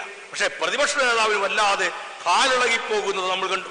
2 പേരാണ് ഈ കേരളത്തിൽ നിന്നും അസ്വസ്ഥതയുടെ പരകോടിയിലേക്ക് എത്തിച്ചേർന്നിരിക്കുന്നവർ. അതിലൊന്ന് ആദരണീയനായ കേരളത്തിന്റെ ഗവർണറാണ്, മറ്റൊന്ന് ആദരണീയനായ പ്രതിപക്ഷ നേതാവാണ്. അവര് ഈ കാര്യങ്ങളെല്ലാം കാട്ടുന്നതും കേരളത്തിലെ ജനങ്ങൾ നല്ലവണ്ണം കണ്ടുകൊണ്ടിരിക്കുകയാണ് എന്നും കേരളത്തിന്റെ ജനം അതിനുള്ള മരുന്ന് കുറിക്കും എന്നും ഞങ്ങൾക്ക് കൃത്യമായ ഉറപ്പുണ്ട്. ഞങ്ങൾ അതിനെക്കുറിച്ച് വേറെ ഒന്നും പറയാൻ ഒരുമ്പെടുന്നതേയില്ല. എല്ലാവരും കണ്ടുകൊണ്ടിരിക്കുന്ന കാഴ്ചകളാണ് അതെല്ലാം. നമുക്കിനിയും കേരളത്തെ മുന്നോട്ടേക്ക് കൊണ്ടുപോകേണ്ടതുണ്ട്. അവിടെയെല്ലാം തടസ്സമായി നിൽക്കുന്ന ഒരു ഭരണകൂടം ഇന്ന് ഈ ഇന്ത്യയിലുണ്ട്. അത് ഈ കേന്ദ്രത്തിന്റെ ഭരണകൂടമാണ്. 7.5 കൊല്ലക്കാലം കൊണ്ട് നമുക്ക് ലഭ്യമാവാനുള്ള കേന്ദ്രത്തിൽ നിന്ന് ലഭിക്കാനുള്ള തുക 1,07,500 കോടിക്ക് അപ്പുറത്തേക്കാണ്. അതിന്റെ 4 കിട്ടിയാൽ ഈ കേരളത്തിന് ഉജ്ജ്വലമായ മുന്നേറ്റങ്ങൾ കാഴ്ചവെക്കാൻ കഴിയും. ചെറിയ സംഖ്യയല്ല 1,07,500 കോടി എന്നുള്ളത്. നമുക്ക് ലഭ്യമാവേണ്ടതെല്ലാം ലഭ്യമാക്കാതെ ഇരിക്കുന്ന ഒരു ഭരണകൂടം കേന്ദ്രത്തിലുണ്ട് എന്നുള്ളത് ആശാസ്യകരമായ ഒരു കാര്യമേ അല്ല. നമ്മുടെ കാർഷിക മേഖലയിൽ റബ്ബറിന്റെ വിലയുടെ പ്രശ്നം, 250 രൂപ റബ്ബറിന് വില കെട്ടേണ്ടത് അനിവാര്യമാണെന്ന് LDF ഗവൺമെന്റ് സുചിന്തിതമായ നിലപാടാണ്. ഈ ഗവൺമെന്റിന് പ്രകടന പത്രികയിൽ പറഞ്ഞു 250 രൂപ റബ്ബറിന് നിശ്ചയിക്കാൻ കേന്ദ്രത്തിന്റെ സഹായം ഉണ്ടാവേണ്ടതുണ്ട് എന്ന്. നമ്മളിപ്പോൾ 170 കേരളം കൊടുക്കുന്നുണ്ട്. ഒരു 8 വർഷക്കാലമായി കേരളം റബ്ബർ കർഷകർക്ക് നൽകിയത് 1,950 കോടിയോളം രൂപയാണ്. ഈ 1,950 കോടി രൂപ കേരളം കൊടുക്കുമ്പോൾ അതിനകത്തൊരു കുഞ്ഞി പൈസ പോലും കേന്ദ്രത്തിന്റെ സംഭാവനയായിട്ട് ഇല്ല. ഒരു പൈസ പോലും കേരളത്തിലെ റബ്ബർ കർഷകർക്ക് നൽകാൻ കേന്ദ്രം തയ്യാറായിട്ടേ ഇല്ല. ആരാണ് പ്രതിക്കൂട്ടിൽ നിൽക്കുന്നതെന്ന് ആലോചിച്ച് നോക്കാം. നമ്മുടെ മുമ്പാകെ ഇത്തരത്തിൽ നിൽക്കുന്ന ഒരു ഭരണകൂടത്തെ കുറിച്ച് ഒരക്ഷരം പോലും ഉരിയാടാൻ കഴിയാത്ത പ്രതിപക്ഷം ആർക്കു വേണ്ടിയാണ് നിൽക്കുന്നത്? കേരളത്തിന് വേണ്ടിയിട്ടാണോ എന്ന് ആലോചിച്ച് നോക്കാം. കേരളത്തിന് വേണ്ടിയിട്ടാണ് നാം നിൽക്കുന്നതെങ്കിൽ കേന്ദ്രം കാണിക്കുന്ന ഈ അവഗണനക്കെതിരെ ശബ്ദമുയർത്തിയേ മതിയാവുകയുള്ളൂ. ആ ശബ്ദം ഉയരുന്ന പ്രതിപക്ഷത്തെ അല്ല നാം കാണുന്നത്. ഒരു ശബ്ദം ഉയർത്തുന്ന പ്രതിപക്ഷ നേതാവിനെയും കാണാൻ ദൗർഭാഗ്യവശാൽ എനിക്കും നിങ്ങൾക്കും കഴിയുന്നതേയില്ല. BJPയുടെ മുമ്പിൽ മുട്ടടിക്കുന്ന ആളുകളല്ല വേണ്ടത്. അത് അവരുടെ രാഷ്ട്രീയമായി ഓരോ കാര്യങ്ങളും എടുക്കുന്ന നിലപാടുകളിലൂടെ കേരളം കണ്ടുകൊണ്ടേയിരിക്കുകയാണ്. കേന്ദ്രവും സംസ്ഥാനവും തമ്മിലുള്ള ബന്ധം അറവുകാരനും ആടും തമ്മിലുള്ള ബന്ധമായി കണക്ക് കൂട്ടുന്നവരാണ് ഇന്ന് കേന്ദ്രത്തിൽ അധികാരത്തിലിരിക്കുന്നവർ. അതൊരിക്കലും ശരിയായ കാര്യം അല്ല. കേരളത്തിന് അർഹമായത് നേടിയെടുക്കേണ്ടത് അനിവാര്യമായിരിക്കുന്ന ഒരു കാലഘട്ടത്തിൽ ആ ഒരു കാര്യത്തിൽ നിലപാടുകൾ സ്വീകരിച്ച് മുമ്പോട്ട് പോകേണ്ടത് അത്യന്താപേക്ഷിതമാണെന്നാണ് ഇടതുപക്ഷ ജനാധിപത്യ മുന്നണിയുടെ അഭിപ്രായം. കേരളത്തിന്റെ മതനിരപേക്ഷത ഒരിക്കൽ പോലും തകർന്നു പോകാൻ ഇടവരാൻ പാടില്ലാത്തതാണ്. കേരളത്തിൽ വർഗീയവാദികൾ ഇല്ലാത്തത് കൊണ്ടല്ല വർഗീയതയുടെ വിളനിലമായി കേരളം മാറാതെയിരിക്കുന്നത്. ഈ കേരളത്തിൽ വർഗീയവാദികൾക്ക് തലയുയർത്താൻ കഴിയാതെയിരിക്കുന്നതും കേരളത്തിൽ സുശക്തമായൊരു ഇടതുപക്ഷ ജനാധിപത്യ മുന്നണി ഉണ്ട് എന്നുള്ളതിന്റെ അടിസ്ഥാനത്തിൽ മാത്രമാണ്. ആ ഇടതുപക്ഷത്തിനും നയവും നിലപാടുകളുമുണ്ട്. ആ ഇടതുപക്ഷത്തിനും ഒരു രാഷ്ട്രീയ ധാരണയും ബോധ്യവുമുണ്ട്. ആ ഇടതുപക്ഷം ഉയർത്തിപ്പിടിക്കുന്നതും ഈ നാടിന്റെ ഭരണഘടനയെയും ആ ഭരണഘടന പറയുന്ന മതനിരപേക്ഷതയെയും സോഷ്യലിസത്തെയും എല്ലാമാണ്. അതാണ് ഗാന്ധിജിയും ഉയർത്തിപ്പിടിച്ചത്. ഗാന്ധിജിയുടെ രാമരാജ്യത്തിൽ നിന്നും മോഡിയുടെ രാമക്ഷേത്രത്തിലേക്കുള്ള അകലം ഒരു വലിയ അകലം തന്നെയാണ്. അത് മനസ്സിലാക്കാൻ കോൺഗ്രസിന് കഴിയുന്നില്ല എന്നുള്ളത് മറ്റൊരു അപകടത്തെ തന്നെയാണ് വിളിച്ചു വരുത്തുന്നത്. ഈ നാട്ടിലെ സാധാരണക്കാരന്റെ പ്രശ്നങ്ങളോട് അല്പം പോലും അനുഭാവപൂർണമായ നിലപാട് സ്വീകരിക്കാതെ ഇരിക്കുന്നവർ വൈകാരികത ഉയർത്തിപ്പിടിച്ച ഇക്കിളിപ്പെടുത്തലുകൾ നടത്തി ഒരു നാട്ടിൽ നിന്നെല്ലാം കവർന്നെടുക്കാൻ തീരുമാനിക്കുമ്പോൾ അതിനോട് അല്പം പോലും നമുക്ക് പൊരുത്തപ്പെടാൻ കഴിയുകയില്ല. ഇത്തരം വിഷസർപ്പങ്ങൾക്കും വിളക്ക് വെക്കാൻ ഒരുമ്പടരുത് എന്നാണ് ഒരു നാടിനോടും ജനതയോടും ഈ കേരളത്തിൽ തന്നെയും പറയാനുള്ളത്. കേരളം മതനിരപേക്ഷതയുടെ ഏറ്റവും പ്രധാനപ്പെട്ട ഇടമായി നിൽക്കുന്നതും ഈ കേരളത്തിൽ സുശക്തമായ അത്തരമൊരു നിലപാട് സ്വീകരിക്കുന്ന ഒരു ഭരണകൂടം തന്നെ ഉണ്ട് എന്നുള്ളത് കൊണ്ടാണ് ഞാൻ എൻ്റെ വാക്ക് അവസാനിപ്പിക്കുന്നത്. നിങ്ങളെല്ലാം കേൾക്കാൻ കാതോർത്തിരിക്കുന്ന ഒരു വാക്കുണ്ട്. നിങ്ങളെല്ലാം അറിയാൻ കാതോർത്തിരിക്കുന്ന ഒരു നിലപാടുണ്ട്. ആ നിലപാട്, ആ വാക്കുകൾ ഈ കേരളത്തിൽ പ്രവഹിപ്പിക്കുന്നത്, പ്രസരിപ്പിക്കുന്നത് കേരളത്തിന്റെ ആദരണീയനായ മുഖ്യമന്ത്രി സഖാവ് പിണറായി വിജയനാണ്. 2018 പ്രളയം തകർത്തെറിഞ്ഞ ഈ കേരളത്തിന്റെ കാര്യം ഞാനും നിങ്ങളും വിസ്മരിച്ചിട്ടേയില്ല. സമാനതകളില്ലാത്ത ദുരന്തത്തിന്റെ ആഴങ്ങളിലേക്ക് ഒരു കേരളം പതിക്കുമ്പോൾ കാരിരുമ്പിന്റെ കരുത്തോടെ ഈ കേരളത്തെ ചേർത്ത് നിർത്തി ഈ കേരളത്തെ രക്ഷിച്ച് മുന്നോട്ട് കൊണ്ടുപോകാൻ ഒരാളുണ്ടായി നമ്മുടെ നാടിന്റെ മുന്നിൽ. ആ ആളിന്റെ പേര് കേരളത്തിന്റെ മുഖ്യമന്ത്രി സഖാവ് പിണറായി വിജയൻ എന്നുള്ളതാണ്. 2019 സമാനതകളില്ലാത്ത പ്രകൃതി ദുരന്തങ്ങൾക്ക് വീണ്ടും ഈ കേരളം സാക്ഷ്യം വഹിച്ചപ്പോൾ കേരളം കരുത്തോടുകൂടി നിന്നതും സഖാവ് പിണറായി വിജയൻ എന്ന കേരളത്തിന്റെ മുഖ്യമന്ത്രിയുടെ നേതൃത്വത്തിന്റെ കീഴിലായിരുന്നു എന്നുള്ളത് വിസ്മരിക്കാൻ കഴിയുന്ന കാര്യമല്ല. കോവിഡ് അടക്കമുള്ള എത്രയോ പ്രതിസന്ധികളെ ഈ കേരളം കണ്ടതാണ്. കേന്ദ്രം അവഗണനയുടെ കൈപ്പുനീർ വീണ്ടും വീണ്ടും നമുക്ക് മുമ്പിലേക്ക് നീട്ടുമ്പോൾ കേരളത്തെ എല്ലാ അർത്ഥത്തിലും തകർക്കാനുള്ള പദ്ധതികളുമായി കേന്ദ്രം നിൽക്കുമ്പോൾ അതിനെതിരെ അക്ഷരം പോലും ഉരിയാടാത്ത പ്രതിപക്ഷം ഇത്തരം വിഷസർപ്പങ്ങൾക്ക് വിളക്ക് വെക്കാൻ വേണ്ടി കാത്തുകെട്ട് നിൽക്കുന്ന അവസരത്തിൽ കേരളം തകരാതിരിക്കുന്നെങ്കിൽ, കേരളം പതറാതിരിക്കുന്നെങ്കിൽ, കേരളം തളരാതിരിക്കുന്നെങ്കിൽ ഈ ഒരു മനുഷ്യൻ, കേരളത്തിന്റെ മുഖ്യമന്ത്രി, കേരളത്തിന്റെ ഭരണകൂടം അതിനകത്തൊരു വലിയ പങ്ക് നിർവഹിക്കുന്നുണ്ട് എന്നുള്ളതിന്റെ പേരിലാണ്. അതുകൊണ്ടാണ് പ്രിയമുള്ളവരെ ആയിരങ്ങൾ പതിനായിരങ്ങൾ നവകേരള സദസ്സിന്റെ ഇടങ്ങളിലേക്ക് ഒഴുകിയെത്തിക്കൊണ്ടിരിക്കുന്നത്. ആ വാക്കുകൾ കേൾക്കേണ്ടത് അനിവാര്യമാണെന്ന് തോന്നുന്നത്, ആ നിലപാട് അറിയേണ്ടത് അത്യന്താപേക്ഷിതമാണെന്ന് തോന്നുന്നത്. അതുകൊണ്ട് സഖാവ് പിണറായി വിജയന്റെ വാക്കുകൾക്ക് വേണ്ടി കാതോർത്തിരിക്കുന്ന നിങ്ങളുടെ മുമ്പിൽ ഇനിയും ഒരു വാക്ക് ഞാൻ പറയുന്നത് ഉചിതമല്ല എന്നുള്ളത് കൊണ്ട് സംസ്ഥാന സർക്കാരിന് വേണ്ടി നിങ്ങളെ എല്ലാം ഹൃദയം നിറഞ്ഞ് അഭിവാദ്യം ചെയ്തുകൊണ്ട് പുതുവത്സരാശംസകൾ നേർന്നുകൊണ്ട് ഞാൻ എന്റെ വാക്ക് അവസാനിപ്പിക്കുന്നു. നന്ദി, നമസ്കാരം. നവകേരള സദസ്സിൽ സംസാരിക്കുന്നതിന് ഞാൻ ക്ഷണിക്കുകയാണ് കേരളത്തിന്റെ ബഹുമാനപ്പെട്ട മുഖ്യമന്ത്രി ശ്രീ പിണറായി വിജയനെ.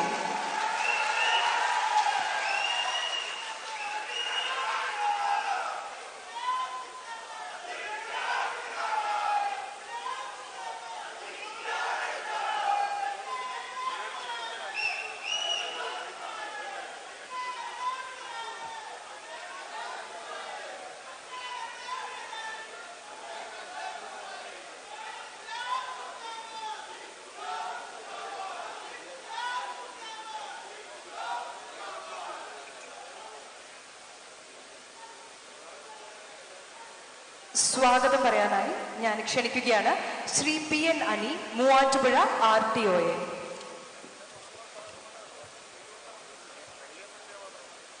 ഓക്കെ, ആദ്യം ഒന്ന് സ്വാഗതം പറഞ്ഞതാണ്. എല്ലാ മന്ത്രിമാരെയും ഒന്ന് പരിചയപ്പെടുത്തുക എന്നുള്ളതാണ്. ഇന്ന് ഇവിടെ എത്തിച്ചേർന്ന കേരളത്തിൻ്റെ ബഹുമാന്യനായ ആദരണീയനായ കേരള മുഖ്യമന്ത്രി സഖാവ് പിണറായി വിജയൻ സാറിനെ നിങ്ങളുടെ ഏവരുടെയും പേരിൽ സ്വാഗതം ചെയ്തുകൊള്ളുന്നു. ഇവിടെ എത്തിച്ചേർന്ന വ്യവസായ വകുപ്പ് മന്ത്രി P രാജീവ് സാറിനെ നിങ്ങളുടെ ഏവരുടെയും പേരിൽ സ്വാഗതം ചെയ്തുകൊള്ളുന്നു. ഇന്ന് ഇവിടെ എത്തിച്ചേർന്ന റവന്യൂ വകുപ്പ് മന്ത്രി ശ്രീ K രാജൻ അവരുകളെ നിങ്ങളുടെ ഏവരുടെയും പേരിൽ ഈ യോഗത്തിലേക്ക് സ്വാഗതം ചെയ്തുകൊള്ളുന്നു. അടുത്ത പൊതുമരാമത്ത് വകുപ്പ് മന്ത്രി ശ്രീ മുഹമ്മദ് റിയാസിനെ ഈ യോഗത്തിലേക്ക് നിങ്ങളുടെ ഏവരുടെയും പേരിൽ സ്വാഗതം ചെയ്യുന്നു. ധനകാര്യ വകുപ്പ് മന്ത്രി ബഹുമാന്യായ KN ബാലഗോപാൽ അവരുകളെ ഈ യോഗത്തിലേക്ക് സ്വാഗതം ചെയ്തുകൊള്ളുന്നു. വൈദ്യുതി വകുപ്പ് മന്ത്രി ശ്രീ K കൃഷ്ണൻകുട്ടി സാർ, അദ്ദേഹത്തെയും ഞാൻ ഈ യോഗത്തിലേക്ക് സ്വാഗതം ചെയ്തുകൊള്ളുന്നു.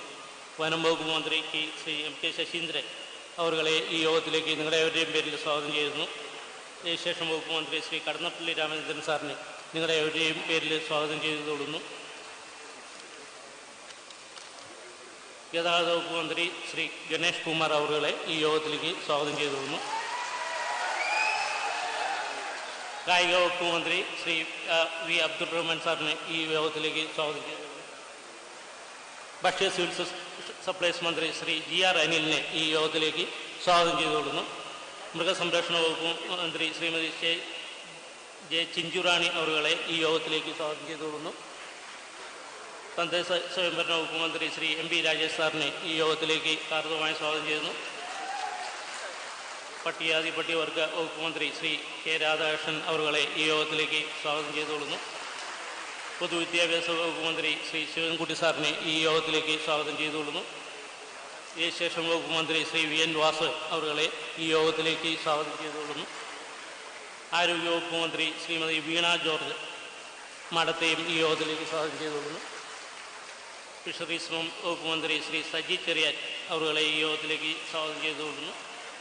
ഉന്നത വിദ്യാഭ്യാസ വകുപ്പ് മന്ത്രി R ബിന്ദു മാഡത്തെയും ഈ യോഗത്തിലേക്ക് സ്വാഗതം ചെയ്തുകൊള്ളുന്നു. ഇവിടെ എത്തിച്ചേർന്ന ഉന്നത ഉദ്യോഗസ്ഥർ, മറ്റ് പ്രധാനപ്പെട്ട നേതാക്കൾ, എല്ലാ തദ്ദേശ സ്വയംഭരണ സ്ഥാപനങ്ങളിലെ അധ്യക്ഷന്മാർ, എല്ലാവരെയും പ്രവർത്തി നല്ലവരായ ജനങ്ങളെയും ഒരിക്കൽ കൂടി സ്വാഗതം ചെയ്തുകൊണ്ട് ഞാൻ എൻ്റെ വാക്കുകൾ നിർത്തുന്നു. നന്ദി, നമസ്കാരം. ഞാൻ ക്ഷണിക്കുകയാണ് ശ്രീ MJ ജേക്കബ്, മുൻ MLA, രണ്ടു വാക്ക് സംസാരിക്കാനായും മുഖ്യമന്ത്രിയെ ക്ഷണിക്കാനായും അദ്ദേഹത്തെ ഞാൻ ക്ഷണിക്കുകയാണ്.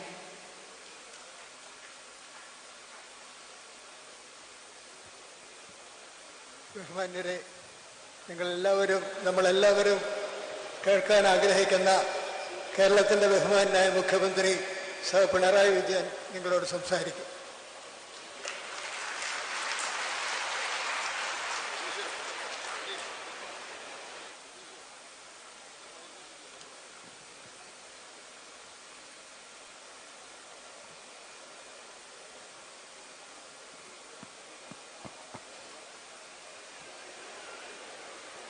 സഹോദരീ സഹോദരന്മാരെ, നവകേരള സദസ്സ് ഔപചാരികമായി കഴിഞ്ഞ 23-ന് വട്ടിയൂർക്കാവ്, തിരുവനന്തപുരം മണ്ഡലങ്ങൾ കൂടി ചേർന്നുകൊണ്ടുള്ള സദസ്സിൽ സമാപിച്ചതാണ്. പക്ഷേ നിങ്ങളടക്കം 4 മണ്ഡലങ്ങളുടെ പരിപാടി മാറ്റിവെക്കേണ്ടി വന്നിരുന്നു. സഖാവ് കാനൻ രാജേന്ദ്രൻ്റെ അകാല നിര്യാണം മൂലം ആ ദിവസത്തെ പരിപാടികൾ നമ്മൾ ഒഴിവാക്കിയതായിരുന്നു. ആ പരിപാടിയാണ് ഇന്നും നാളെയുമായി 2 ദിവസമെടുത്ത് നടത്തുന്നത്. കുറച്ച് മാറ്റിവെച്ചു എന്നുണ്ടെങ്കിലും നേരത്തെ നവകേരള യാത്രയുടെ ഘട്ടത്തിൽ കണ്ട ജനാവലിയുടെ ഒഴുകിവരവിന് ഒരു കുറവും പിറവത്ത് സംഭവിച്ചിട്ടില്ല എന്നുള്ളതാണ് ഇവിടെ കൂടിയ ജനസഹസ്രങ്ങൾ തെളിയിക്കുന്നത്. എല്ലാവർക്കും നവവത്സര ആശംസകൾ. നവവത്സര ആശംസ നേരുമ്പോൾ നമ്മുടെ മനസ്സിൽ പുതുവർഷപ്പിറവിയുടെ തൊട്ടു മുന്നിൽ ലോകമാകെ വലിയ തോതിൽ ആഘോഷിക്കുന്ന ക്രിസ്മസ് ആഘോഷ പരിപാടികളെക്കുറിച്ച് സ്വാഭാവികമായും ഓർമ്മ വരും. ഇത്തവണത്തെ ക്രിസ്മസ് ആചരണത്തിൽ ഒരു പ്രത്യേകത സംഭവിച്ചത് നിങ്ങളെല്ലാവരും ശ്രദ്ധിച്ചിട്ടുണ്ടാകുമെന്ന് തന്നെയാണ് കരുതുന്നത്. ഉണ്ണിയേശുവിൻ്റെ തിരുപ്പിറവി നടന്ന ബത്ലഹേമിൽ എല്ലാ വർഷവും ലോകത്തിൻ്റെ വിവിധ ഭാഗങ്ങളിലുള്ളവർ എത്തിച്ചേർന്ന് വലിയ തോതിലാണ് ക്രിസ്മസ് ആഘോഷിക്കാറുള്ളത്. പക്ഷേ ഇത്തവണ അവിടുത്തെ വ്യത്യസ്ത ക്രൈസ്തവ സഭകൾ ഒന്നിച്ചു തന്നെ ഒരു തീരുമാനത്തിലെത്തി. ഇവിടെ ഇത്തവണ ക്രിസ്മസ് ആഘോഷ പരിപാടി വേണ്ട എന്നതായിരുന്നു. വലിയ വേദനയോടുകൂടി എടുത്തൊരു തീരുമാനമായിരുന്നു അത്. എന്നാൽ ആ തീരുമാനത്തിന് കാരണമായത് സഹിക്കാനാവാത്ത മറ്റൊരു വേദനയായിരുന്നു. അവിടെയാണ് അവരുടെ കൺമുന്നിലാണ് അനേകായിരം പാലസ്തീനുകാർ കൊല ചെയ്യപ്പെട്ടു. അതിനിഷ്ഠുരമായി ആശുപത്രിയിലടക്കം കിടക്കുന്നവർ കൊല ചെയ്യപ്പെടുന്ന അവസ്ഥ. ഹൃദയഭേദകമായ കാഴ്ച. അതിൽ നല്ലൊരു ഭാഗം കുട്ടികളായിരുന്നു എന്നതാണ്. അനേകം കുഞ്ഞുങ്ങൾ ഇസ്രയേലികളുടെ ആക്രമണത്തിൽ കൊല ചെയ്യപ്പെട്ട ഒരു മണ്ണിൽ ഉണ്ണിയേശുവിൻ്റെ തിരുപ്പിറവി അതേ രീതിയിൽ ആചരിക്കാൻ അവരുടെ മനസ്സ് അനുവദിച്ചില്ല. അവിടെ സാധാരണ ഉയരുന്ന പുൽക്കുടിലിന് പകരം ഇത്തവണ ഇസ്രയേൽ ആക്രമണത്തിൽ തകർന്ന കെട്ടിടങ്ങളുടെ അവശിഷ്ടങ്ങൾ കൊണ്ടാണ് കുടിലുയർത്തിയത്. അതിനകത്ത് പ്രതീകാത്മകമായി ഉണ്ണിയെയും കിടത്തുന്ന അവസ്ഥയുണ്ടായി.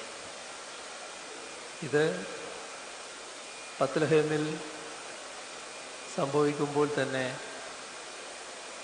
ബഹുമാന്യ പോപ്പ് ലോകത്തോട് പറഞ്ഞത് ഇത്തവണ ക്രിസ്മസിന് വലിയ ആഘോഷം വേണ്ടതില്ല എന്നായിരുന്നു. ഇതുതന്നെയായിരുന്നു ആദരണീയനായ പോപ്പും ചൂണ്ടിക്കാണിച്ചത്.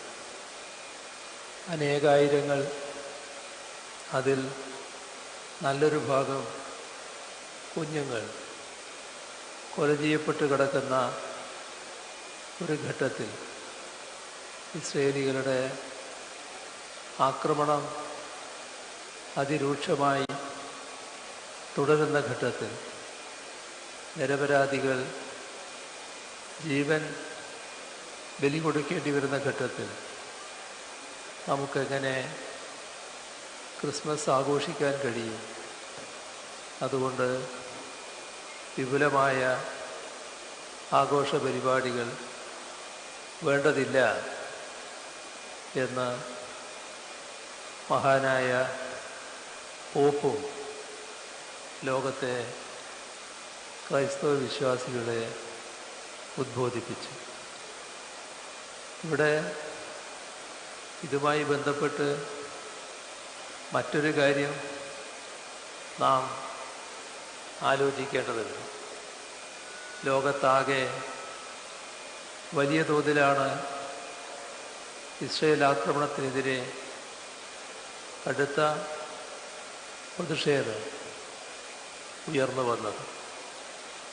ലണ്ടൻ പോലുള്ള ലോകത്തിലെ പ്രശസ്തമായ നഗരങ്ങളിൽ പതിനായിരങ്ങൾ പങ്കെടുത്തുകൊണ്ടുള്ള, ലണ്ടനെ പറ്റി പറഞ്ഞത് ലക്ഷത്തിൽ പരം ആളുകൾ പങ്കെടുത്ത റാലി ഒന്നിലധികം തവണ നടന്നു എന്നായിരുന്നു. അത്ര വലിയ പ്രതിഷേധം ഇസ്രയേൽ ആക്രമണത്തിനെതിരെ പാലസ്തീൻ ജനതയോട് ഐക്യദാർഢ്യം പ്രകടിപ്പിച്ചുകൊണ്ട് നടന്നത് നാം ഈ ഘട്ടത്തിൽ ഓർക്കേണ്ടതാണ്. പാലസ്തീൻ ജനതയ്ക്ക് നേരെ ഇസ്രയേൽ ആക്രമണം നടത്തുമ്പോൾ ആക്രമണത്തിനിരയാകുന്നത് പാലസ്തീനിൽ ജീവിക്കുന്ന, ആ ഭൂപ്രദേശത്ത് ജീവിക്കുന്ന ക്രൈസ്തവരടക്കമാണ് എന്നതും നാം മനസ്സിലാക്കേണ്ട ഒരു കാര്യമാണ്. അവിടെ ക്രൈസ്തവ ദേവാലയങ്ങളും ഈ ഇസ്രയേലികളുടെ ആക്രമണത്തിന് ഇരയാകുന്ന അവസ്ഥയുണ്ടായിട്ടുണ്ട് എന്ന് മാധ്യമങ്ങളും റിപ്പോർട്ട് ചെയ്തതാണ്. നമ്മുടെ രാജ്യത്തും പാലസ്തീൻ ഐക്യദാർഢ്യം പ്രകടിപ്പിച്ചുകൊണ്ട് വലിയ റാലികൾ പലയിടത്തും നടന്നിട്ടുണ്ട്. കേരളത്തിൽ ഇപ്പോഴും നടന്നുകൊണ്ടിരിക്കുന്നുണ്ട്. എന്നാൽ അതിലെല്ലാം നമുക്ക് അഭിമാനിക്കാമെങ്കിലും നമ്മുടെ രാജ്യം സ്വീകരിച്ച നിലപാട് അതോർക്കുമ്പോൾ ഇന്ത്യക്കാരെന്ന നിലക്ക് നാം ലജ്ജിക്കേണ്ടി വരും. കാരണം ഗാസയിൽ ഇസ്രയേൽ ആക്രമണം ആരംഭിച്ചപ്പോൾ ഇന്ത്യൻ പ്രധാനമന്ത്രി പരസ്യമായി പറഞ്ഞ കാര്യം ഞങ്ങൾ ഇസ്രയേലിനോടൊപ്പമാണ് എന്നായിരുന്നു. ഒരു കാലത്തും നമ്മുടെ രാജ്യം അംഗീകരിച്ചിട്ടില്ലാത്ത ഒരു നിലപാട്. അത് മറ്റൊരു രീതിയിൽ പ്രധാനമന്ത്രി രാജ്യത്തിന് വേണ്ടി പറഞ്ഞപ്പോൾ ഇന്ത്യക്കാരായ നാം എല്ലാം ലോകത്തിന് മുന്നിൽ അപമാനിതരാകുന്ന അവസ്ഥയാണ് ഉണ്ടായത്. ഇതോടൊപ്പം നവവത്സര ചിന്തകൾ, നവവത്സരത്തെക്കുറിച്ച് നല്ല ഒട്ടേറെ പ്രതീക്ഷകളാണല്ലോ നമ്മളെല്ലാവരുടെയും മനസ്സിൽ ഉയർന്നു വരിക. നമ്മുടെ രാജ്യത്തിൻ്റെ ഒരു ഭാഗത്ത് ഈ അടുത്ത് തന്നെ നടന്ന മറ്റൊരു കാര്യവും നാം ഈ ഘട്ടത്തിൽ ഓർക്കേണ്ടതായിട്ടുണ്ട്. പാലസ്തീനിൽ ഇസ്രയേലികൾ നടത്തുന്ന ആക്രമണം പാലസ്തീൻ ജനതയെ ഈ ഭൂലോകത്ത് നിന്ന് ഉന്മൂലനം ചെയ്യുക എന്ന ഉദ്ദേശത്തോടെയാണ്. അതോടൊപ്പം പാലസ്തീൻ എന്ന പ്രദേശം ഭൂമിയിൽ അവശേഷിക്കേണ്ടതില്ല എന്ന നിലപാടും അവരെടുക്കുന്നതായി കാണാൻ സാധിക്കും. ഒരു രീതിയിലുള്ള വംശഹത്യ എന്ന നിലയിലാണ് അവർ കാര്യങ്ങൾ നീക്കുന്നത്. അതേ നീക്കം മറ്റൊരു രീതിയിൽ നമ്മുടെ രാജ്യത്തിൻ്റെ ഒരു ഭാഗത്ത് നടക്കുന്നത് നാം കാണേണ്ടി വന്നു. അത് മണിപ്പൂരിൽ അവിടെ ജീവിക്കുന്ന ജനങ്ങളിൽ ഒരു വിഭാഗം ഒരു പ്രത്യേക മതത്തിൽ വിശ്വസിക്കുന്നവരാണ് എന്നതുകൊണ്ട് ആ മതവിശ്വാസികളെ ജീവിക്കാൻ അനുവദിക്കില്ല എന്ന നിലയിലുള്ള ആക്രമണം നടന്നത് നമ്മളെല്ലാവരുടെയും ശ്രദ്ധയിലുള്ള കാര്യമാണ്. ആ മണ്ണിൽ ജീവിക്കാൻ അവകാശമില്ല എന്ന തരത്തിൽ പ്രഖ്യാപിക്കപ്പെട്ടത് ക്രൈസ്തവ വിശ്വാസികളെയായിരുന്നു. ഒരുപാട് ആക്രമണങ്ങൾ, അതിൻ്റെ ഭാഗമായുള്ള കൊലപാതകങ്ങൾ, വീടുകൾ തീവച്ച് നശിപ്പിക്കൽ, ജീവിക്കാൻ കഴിയാതെ ആയിരക്കണക്കിന് ആളുകൾ പലായനം ചെയ്യൽ എല്ലാം ആ സംസ്ഥാനത്ത് നടന്നു. അത് എങ്ങനെ നടന്നു, ആര് നേതൃത്വം വഹിച്ചു എന്നുള്ളതെല്ലാം എല്ലാവർക്കും അറിയാവുന്നതാണ്. പാലസ്തീനികളുടെ കാര്യത്തിൽ സിയോണിസ്റ്റുകൾ സ്വീകരിക്കുന്ന നില എന്താണോ അതേ നിലയാണ് ഇവിടെ സംഘപരിവാറുകാർ മണിപ്പൂരിലെ ക്രൈസ്തവ വിശ്വാസികൾക്ക് നേരെ സ്വീകരിച്ചത് എന്ന് നാം കാണണം. അവർ ഒരു പ്രത്യേക മതവിഭാഗത്തിൽ വിശ്വസിക്കുന്നവരാണ് എന്നുള്ളതുകൊണ്ട് ഈ മണ്ണിൽ ജീവിക്കേണ്ടതില്ല എന്ന നിലപാടോടെ വംശഹത്യയിലേക്ക് കാര്യങ്ങൾ നീക്കുന്ന നിലയാണ് സംഘപരിവാർ സ്വീകരിച്ചത്. അതിന് സംഘപരിവാറിന് കഴിഞ്ഞത് അത്തരം കാര്യങ്ങളിൽ ഇടപെടാൻ സർക്കാർ മിഷണറി ഉണ്ടായില്ല എന്നതാണ്. മണിപ്പൂരിലേതായാലും രാജ്യത്തേതായാലും ഗവൺമെൻറ്റുകൾ പൂർണ്ണമായ നിസ്സംഗത പാലിക്കുന്നത് കാണാൻ നമുക്ക് സാധിച്ചു. രാജ്യത്തെ ഉത്തരവാദപ്പെട്ട സ്ഥാനത്തിരിക്കുന്നവർ അരയക്ഷരം അതിനെക്കുറിച്ച് സംസാരിക്കാൻ പോലും തയ്യാറായില്ല എന്നത് എല്ലാ മതനിരപേക്ഷ ചിന്താഗതിക്കാരെയും വേദനിപ്പിച്ച കാര്യമായിരുന്നു. നടക്കുന്ന ആക്രമണങ്ങൾക്ക് തടയിടാനല്ല, ആ ആക്രമണങ്ങളെ പ്രോത്സാഹിപ്പിക്കുന്ന നിലപാടാണ് സ്വീകരിക്കപ്പെട്ടത് എന്നതും നാം ഓർക്കേണ്ടതായിട്ടുണ്ട്. നമ്മുടെ രാജ്യത്തെ വിവിധ ക്രൈസ്തവ സഭകൾ ഈ കാര്യത്തിൽ പ്രത്യക്ഷ രൂപത്തിൽ തന്നെ പ്രതിഷേധം പ്രകടിപ്പിക്കാൻ നിർബന്ധിതരായി. സാധാരണ സഭകൾ അത്തരം പ്രതിഷേധ നടപടികൾ വലിയ തോതിൽ സ്വീകരിക്കാറില്ലെങ്കിലും ഒരു വിഭാഗം ആളുകൾ മതവിശ്വാസത്തിൻ്റെ ഭാഗമായി വംശഹത്യക്കിരയാക്കപ്പെടുമ്പോൾ നിർബന്ധിതമായ സാഹചര്യത്തിലാണ് സഭകൾ തന്നെ പ്രതിഷേധിക്കുന്നതിന് നേതൃത്വം കൊടുക്കാൻ തയ്യാറാകേണ്ടി വന്നത്. ഈ ദുഃഖകരമായ ഓർമ്മയും ഈ നവവത്സര ഘട്ടത്തിൽ ഇന്ത്യയിലെ മതനിരപേക്ഷ ചിന്താഗതിക്കാരെ ആകെ വല്ലാതെ വേദനിപ്പിക്കുന്ന ഒന്നാണ്. എന്നാൽ അതോടൊപ്പം നാം കാണേണ്ട മറ്റൊരു കാര്യമുണ്ട്.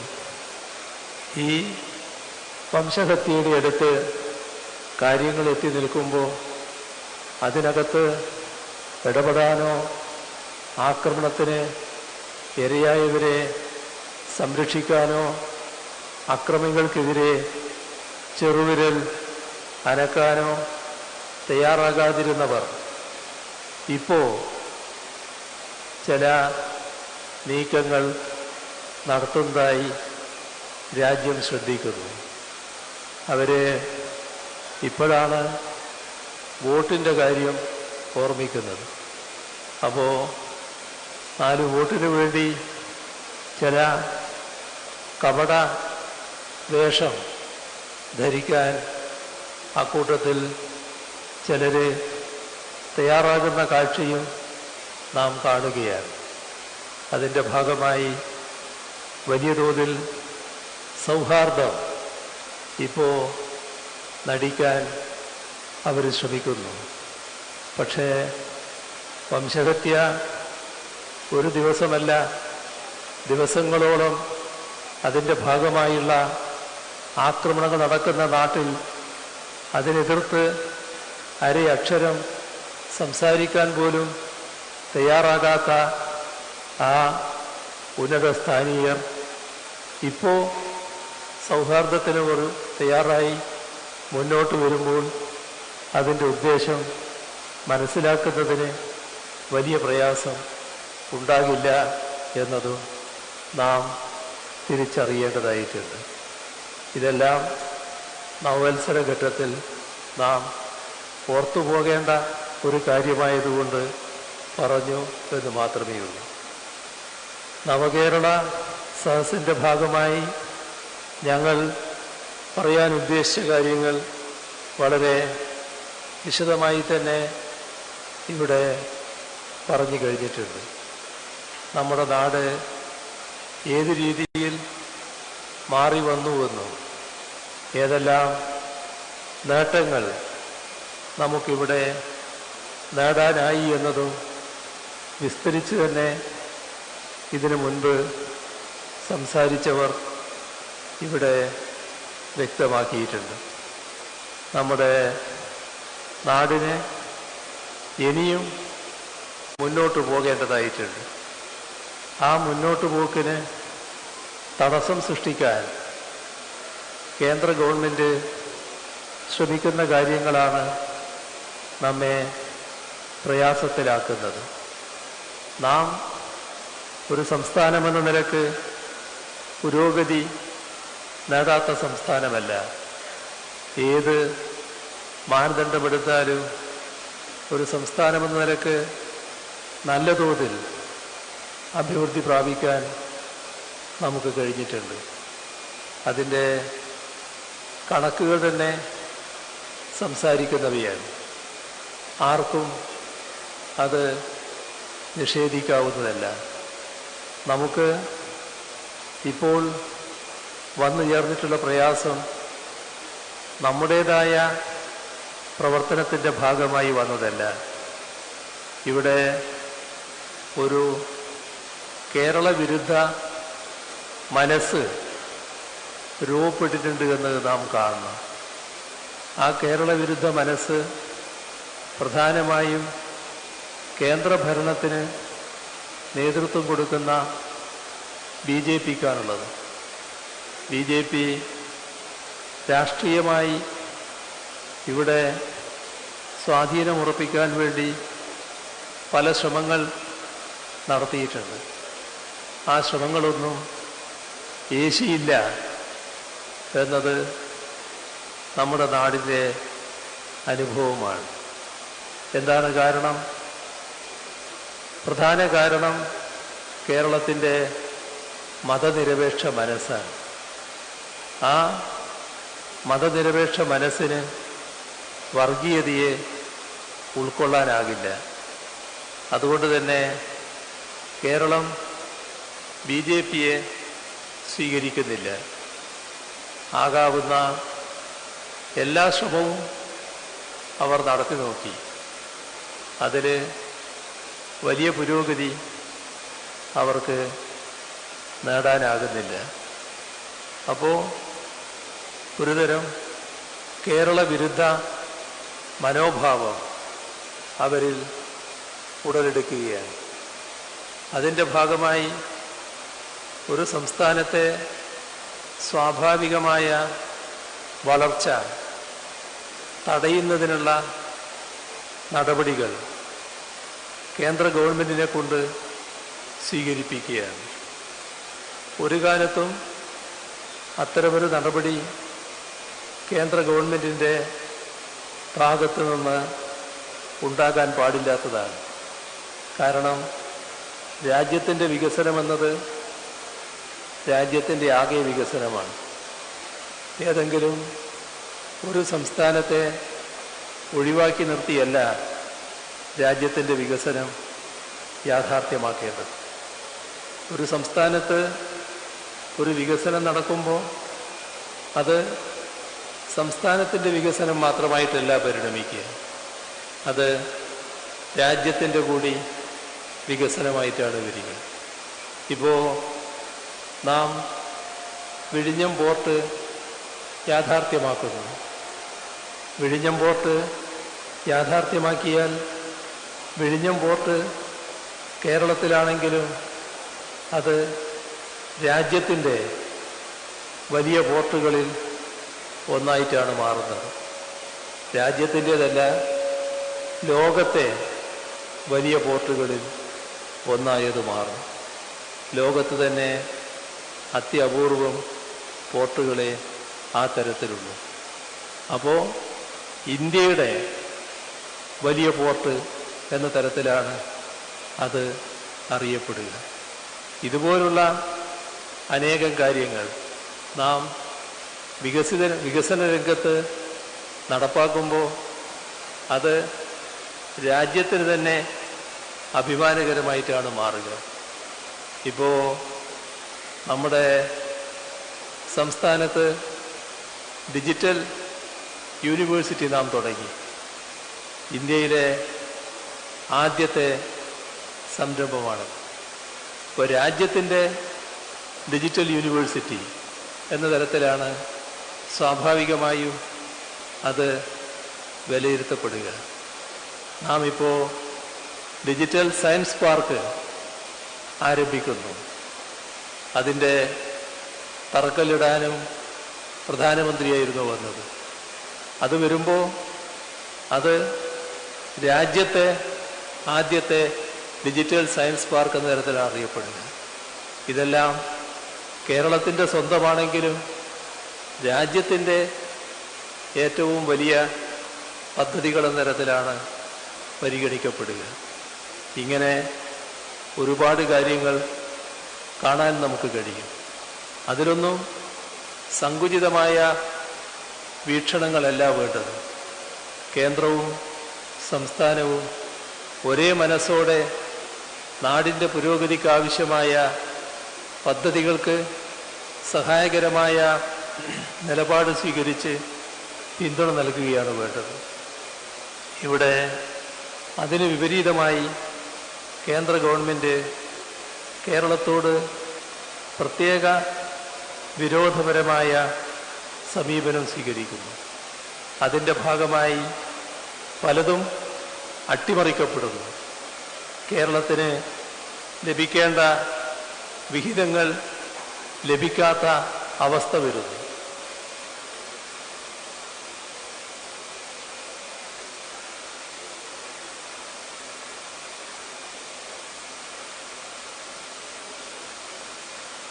ഇത്തരമൊരു നില വരുമ്പോൾ സ്വാഭാവികമായും ഒരു നാട് ആ നാടിൻ്റെ വികാരം ഒന്നിച്ച് പ്രകടിപ്പിക്കുകയാണ് വേണ്ടത്.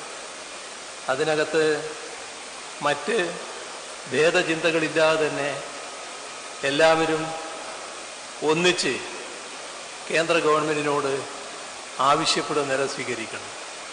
നമ്മുടെ വികസന പദ്ധതികൾ തകർക്കാൻ ശ്രമിക്കുമ്പോൾ അരുത് എന്ന് പറയാൻ എല്ലാവർക്കും കഴിയണം. ഇതാണ് ഞങ്ങൾ ഉദ്ദേശിച്ചത്. ഞങ്ങൾ ഈ പരിപാടി സംഘടിപ്പിച്ചത് ഏതെങ്കിലും ഭേദചിന്തയോടെയല്ല, ഏതെങ്കിലും കൂട്ടർക്ക് എതിരായുള്ളൊരു പരിപാടി എന്ന നിലക്കല്ല. നമുക്ക് നമ്മുടേതായ ആവശ്യങ്ങളുണ്ട്. ആവശ്യം നാടിൻ്റെ ആവശ്യമാണ്, ജനങ്ങളുടെ ആവശ്യമാണ്, നമ്മുടെ നാടിൻ്റെ വികസനത്തിൻ്റെ പ്രശ്നങ്ങളാണ്. ഇതാണ് നാം അവതരിപ്പിക്കാൻ ഉദ്ദേശിച്ച കാര്യങ്ങൾ. അത് കേരളം ഒന്നാകെ ഈ അഭിപ്രായം രേഖപ്പെടുത്തണം എന്നാണ് ഞങ്ങൾ ആലോചിച്ചത്. അതിൻ്റെ ഭാഗമായി കേരളത്തിലെ നിയമസഭയിൽ പ്രാതിനിധ്യമുള്ള എല്ലാ രാഷ്ട്രീയ കക്ഷികൾക്കും പങ്കാളിത്തമുള്ള തരത്തിലാണ് ഈ പരിപാടിയുടെ സംഘാടനം നിശ്ചയിച്ചത്. ഓരോ മണ്ഡലത്തിലും ആ മണ്ഡലത്തിലെ MLA ഈ പരിപാടിയുടെ സംഘാടന ചുമതല വഹിക്കുക. അതോടൊപ്പം ഈ നവകേരള സദസ്സ് മണ്ഡലത്തിൽ നടക്കുമ്പോൾ ആ സദസ്സിൻ്റെ അധ്യക്ഷനായി അവിടുത്തെ MLA ഇരിക്കുക. ഇതാണ് ഞങ്ങൾ പൊതുവെ കണ്ടത്. ഈ കണ്ടതിൻ്റെ അർത്ഥം എന്താണ്? കേരളത്തിലെ 41 മണ്ഡലങ്ങളിൽ UDF MLA-മാർ സംഘാടനത്തിൻ്റെ ചുമതല വഹിക്കണം, ഈ സദസ്സിൽ അധ്യക്ഷത വഹിക്കണം. ഇവിടെ എല്ലാവരും സഹകരിച്ചുകൊണ്ട് ഈ പരിപാടി നടത്തുക എന്നതിനാണ് സർക്കാർ പ്രാധാന്യം കൊടുക്കുന്നത്. പക്ഷേ ഏകപക്ഷീയമായി ഈ പരിപാടി ബഹിഷ്കരിക്കുന്നു എന്നാണ് പ്രതിപക്ഷ നേതാവ് പ്രഖ്യാപിച്ചത്. എന്താണ് ബഹിഷ്കരണത്തിന് കാരണം? എന്തിനാണ് ബഹിഷ്കരിക്കുന്നത്? ഈ പരിപാടിയിൽ UDF-ന് എതിരായ എന്ത് കാര്യമാണുള്ളത്? UDF ഈ പരിപാടിക്കെതിരെ ചില കാര്യങ്ങൾ ഇപ്പോൾ പറയുന്നതുകൊണ്ട് അതിനെ വിമർശിച്ചുകൊണ്ട് ഞങ്ങൾക്കും പറയേണ്ടതായിട്ട് വരും. അതെല്ലാവരും ഇത് ഉദ്ദേശിച്ചത് എല്ലാവരും കൂടി ചേർന്ന് ഈ പരിപാടി നടത്തുക എന്നാണല്ലോ. ആ പരിപാടിയിൽ എന്താണ് UDF-നെതിരായിട്ടുണ്ടായിരുന്നത്? ഉണ്ടെങ്കിൽ അത് പറയണമല്ലോ. അത് പറഞ്ഞില്ലല്ലോ ഇതുവരെ. ഇരിക്കട്ടെ, അതാദ്യം. എവിടെയെത്തി നമ്മുടെ നാട്? ഞാൻ ആ കണക്കുകളിലേക്ക് ഇപ്പോൾ വിശദമായിട്ട് പോകുന്നില്ല. നമ്മുടെ നാടിന് ലഭിക്കേണ്ട ഒട്ടേറെ വിഹിതങ്ങൾ കേന്ദ്ര ഗവൺമെൻറ് അനുവദിക്കുന്നില്ല. അതിൽ നികുതി വിഹിതമുണ്ട്, നമ്മുടെ റവന്യൂ കമ്മി ഗ്രാൻ്റ് ഉണ്ട്. ഇതൊക്കെ കേരളത്തിന് അർഹതപ്പെട്ടതാണ്. എന്തെങ്കിലും ഒരു ദയ ചോദിക്കുന്നതല്ല. പക്ഷേ അർഹതപ്പെട്ടത് നൽകാതെ വലിയ തോതിൽ കുറക്കുകയാണ്. അതോടൊപ്പം നമ്മൾ ചെലവിട്ട സംഖ്യയുണ്ട്. കേന്ദ്രവും സംസ്ഥാനവും കൂടി നടത്തുന്ന പദ്ധതികൾ, ആ പദ്ധതികളുടെ ഭാഗമായി ചെലവിട്ട തുക കേന്ദ്രത്തിൻ്റെ ചെലവിട്ട് കഴിഞ്ഞു, സംസ്ഥാന ഗവൺമെൻറ് ചെലവിട്ടു. ഇനി ആ പണം കേന്ദ്ര ഗവൺമെൻറ് അനുവദിക്കണം. ചോദിക്കുമ്പോൾ അത് തരാൻ തയ്യാറല്ല. എന്താ ചെയ്യാനാവുക? തരാതെ വെച്ചിരിക്കുകയാണ്. ഇതിനു പുറമെയാണ് നമ്മുടെ സംസ്ഥാനത്തിൻ്റെ കടമെടുപ്പ് പരിധി. സംസ്ഥാനം കടമെടുക്കുന്നത് സംസ്ഥാനത്തിൻ്റെ അധികാരത്തിൽപ്പെട്ടതാണ്. അത് ഭരണഘടന തന്നെ ഉറപ്പു നൽകുന്ന കാര്യമാണ്. ഭരണഘടനാ വിരുദ്ധമായി കേന്ദ്ര ഗവൺമെൻറ് ഇടപെട്ടിരിക്കുന്നു. സംസ്ഥാനം ഇത്രയേ കടമെടുക്കാൻ പാടുള്ളൂ എന്ന് അവർ നിശ്ചയിക്കുന്നു. ആ നിശ്ചയിക്കുന്നത് വലിയ തോതിൽ കുറഞ്ഞ തോതാണ്. ആ കുറഞ്ഞ തുക നിശ്ചയിച്ചതിന് ശേഷം അതിൽ പിന്നെയും കുറവ് വരുത്താൻ വേറെ വ്യവസ്ഥകൾ കൊണ്ടുവരികയാണ്. കിഫ്ബിയുടെ കടത്തിൻ്റെ പരിധിയിൽപ്പെടുത്തും, സംസ്ഥാനത്തിൻ്റെ കടത്തിൻ്റെ പരിധിയിൽപ്പെടുത്തും. എന്താണ് പ്രശ്നം? കിഫ്ബി മുഖേന ഇപ്പോൾ നമ്മുടെ സംസ്ഥാനത്ത് 83,000 കോടി രൂപയുടെ പദ്ധതികളാണ് ഏറ്റെടുത്തിരിക്കുന്നത് ഈ 7.5 വർഷം കൊണ്ട്. ആ പദ്ധതികൾ നാടിൻ്റെ എല്ലാ ഭാഗങ്ങളിലും നാടിൻ്റെ വികസനത്തിന് വേഗത കൂട്ടുന്നവയാണ്. ഒരു ഭേദചിന്തയില്ലാതെയാണ് ആ പദ്ധതികൾ നടപ്പാക്കപ്പെട്ടിട്ടുള്ളത്. ആ പദ്ധതി നാടിൻ്റെ വികസനത്തിന് വേഗത കൂട്ടുന്നു എന്നത് തന്നെയാണ് കേന്ദ്ര ഗവൺമെൻറ് അനവസരപ്പെടുത്തുന്നത്. നിങ്ങളുടെ കടത്തിൻ്റെ പരിധിയിൽപ്പെടുത്തുമെന്ന് പറഞ്ഞാൽ അത്രയും തുക കുറയും. അതൊരു ഭാഗം. നമ്മൾ ക്ഷേമ പെൻഷൻ 1600 രൂപ കൊടുക്കുന്നു, 62 ലക്ഷത്തോളം പേർക്ക് കൊടുക്കുന്നു. ആ പെൻഷൻ കൃത്യമായി മാസം തോറും നൽകുന്നതിനാണ് നമ്മളൊരു കമ്പനി രൂപീകരിച്ചത്. ഇപ്പോൾ കേന്ദ്ര ഗവൺമെൻറ് പറഞ്ഞിരിക്കുകയാണ്, ആ കമ്പനി എടുക്കുന്ന കടം നിങ്ങളുടെ സംസ്ഥാനത്തിൻ്റെ കടത്തിൻ്റെ പരിധിയിൽ ഉൾപ്പെടുത്തും. ഇതെല്ലാം നിയമവിരുദ്ധമാണ്, ഭരണഘടനാ വിരുദ്ധമാണ്, നമ്മുടെ രാജ്യത്തിൻ്റെ ഫെഡറൽ തത്വങ്ങൾക്ക് നിരക്കാത്തതാണ്. അതുകൊണ്ടാണ് അതിനെ ചോദ്യം ചെയ്ത് സുപ്രീം കോടതിയിൽ സംസ്ഥാനം പോയത്. രാജ്യത്തിൻ്റെ പരമോന്നത കോടതിയാണല്ലോ ബഹുമാനപ്പെട്ട സുപ്രീം കോടതി. കോടതിയുടെ പരിശോധനയിലാണ്. ഈ ഘട്ടമായപ്പോൾ നവകേരള സദസ്സ് പുരോഗമിച്ചുകൊണ്ടിരിക്കുകയാണ്. ആ യാത്രക്കിടയിൽ ഞങ്ങൾ പ്രതിപക്ഷത്തോട് വീണ്ടും അഭ്യർത്ഥിച്ചു, ഇതാണ് അവസ്ഥ. നമ്മുടെ നാടിൻ്റെ വികസനം ഒരു വർഷത്തേക്ക് തടയപ്പെടുകയല്ല. അല്ലെങ്കിൽ ഈ ഗവൺമെൻറ്റിൻ്റെ കാലാവധി അത് 2026 വരെയാണല്ലോ. ആ 26 വരെയുള്ള കാലത്തേക്കുള്ള തടസ്സവുമല്ല വരുന്നത്. ഇത് ദശാബ്ദങ്ങളോളം കേരളത്തെ പുറകോട്ടടിപ്പിക്കും. നമ്മുടെ നാടിൻ്റെ ഭാവിയാണ് പ്രതികൂലമായി ബാധിക്കുന്നത്. നാം തമ്മിൽ ചില്ലറ അഭിപ്രായ വ്യത്യാസങ്ങളൊക്കെയുണ്ട്. അതിൻ്റെ മേലെ നാടിൻ്റെ ഭാവി തകർക്കുന്ന നീക്കത്തെ നമുക്ക് ഒന്നിച്ചെതിർക്കുന്നതിന് തടസ്സം വന്നുകൂടാ. ഈ കാര്യത്തെ നമുക്ക് ഒന്നിച്ചു നിൽക്കാനാവണം. നമ്മുടെ അഭിപ്രായ വ്യത്യാസങ്ങൾ ഇതിന് തടസ്സമായി വരുന്നത്. എന്തെങ്കിലും പ്രശ്നം നാം തമ്മിൽ ചർച്ച ചെയ്യാനുണ്ടെങ്കിൽ ഞങ്ങൾ തയ്യാറാണ് ചർച്ച ചെയ്യാൻ. നാം ഒന്നിച്ചു നിൽക്കലാണ് ഈ ഘട്ടത്തിൽ പ്രധാനം. ഇതാണ് ഞങ്ങൾ കോൺഗ്രസിൻ്റെയും UDFൻ്റെയും മുന്നിൽ വെച്ചത്. ഞങ്ങൾ എന്നത് ഈ സംസ്ഥാനത്തെ സർക്കാരിനു വേണ്ടി മന്ത്രിസഭ മുന്നോട്ട് വെച്ച നിർദ്ദേശമാണ്. അത് കേൾക്കേണ്ട താമസം മറുപടി വന്നു പ്രതിപക്ഷ നേതാവിൽ. നിങ്ങളുമായി ഒരു യോജിപ്പുമില്ല. എന്താണിത്? എന്താണ് ആ ഒരു മനസ്സ് അങ്ങനെ വരുന്നത്? ഈ നാടിന് എതിരായൊരു മനസ്സ് BJPക്ക് രൂപപ്പെട്ടിരിക്കുന്നു. ആ മനസ്സിനോടൊപ്പം നിൽക്കുന്നൊരു മനസ്സ് എങ്ങനെ കോൺഗ്രസിന് രൂപപ്പെടുന്നു? അതല്ലേ ഇവിടെ കാണാൻ കഴിയുന്നത്. ഇപ്പോൾ ആലോചിച്ച് നോക്കൂ, കേരളത്തിൽ നിന്ന് 20 ലോക്സഭാംഗങ്ങളാണല്ലോ ഉള്ളത്. അതിൽ 18 പേര് UDFൻ്റെ ഭാഗമായി നിൽക്കുന്നു.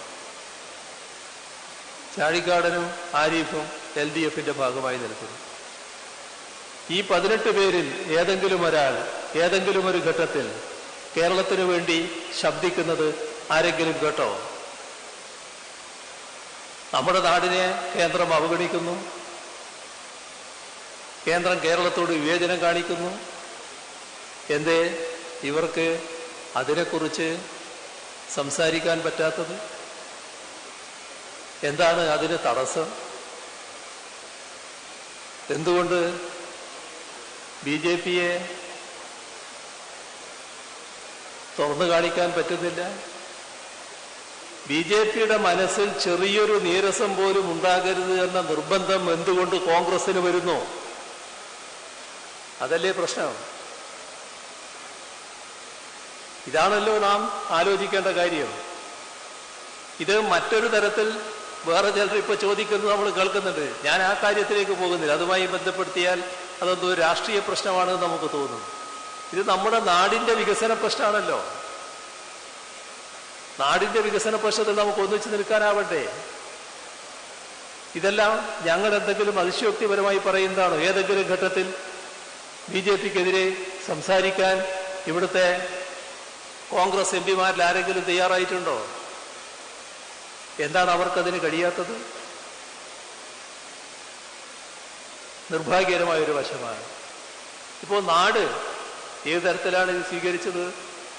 10,000-ങ്ങളല്ലേ നവകേരള സദസ്സിന്റെ ഭാഗമായി ഓരോ സ്ഥലത്തും ഒഴുകിയെത്തിയത്? നാട് ഒന്നിച്ച് ഒരേ വികാരത്തിലല്ലേ? അത് നാട് പുറകോട്ട് പോയിക്കൂടാ എന്നല്ലേ? നമ്മുടെ നാടിന്റെ ഭാവി എല്ലാവരും ഗൗരവമായല്ലേ കാണുന്നത്? ആ ഒരു നിലപാടല്ല ഇവർ സ്വീകരിക്കുന്നത്. കോൺഗ്രസിന്റെ എംപിമാര് ഒരു ഘട്ടത്തിലും ഇതിന് അനുകൂലമായ, നാടിനനുകൂലമായ നിലപാട് സ്വീകരിക്കുന്നില്ല. BJPയെ ചേർന്ന് നിൽക്കുകയാണ്. BJPയുടെ ഗവൺമെന്റ് സ്വീകരിക്കുന്ന നിലപാടിനെ ന്യായീകരിക്കാൻ പോലും ശ്രമിക്കുകയാണ്. അത്തരമൊരു ദൗർഭാഗ്യകരമായ അവസ്ഥ നമ്മുടെ നാടിന് വന്നു ചേർന്നിട്ടുണ്ട് എന്നത് നാം കാണണം.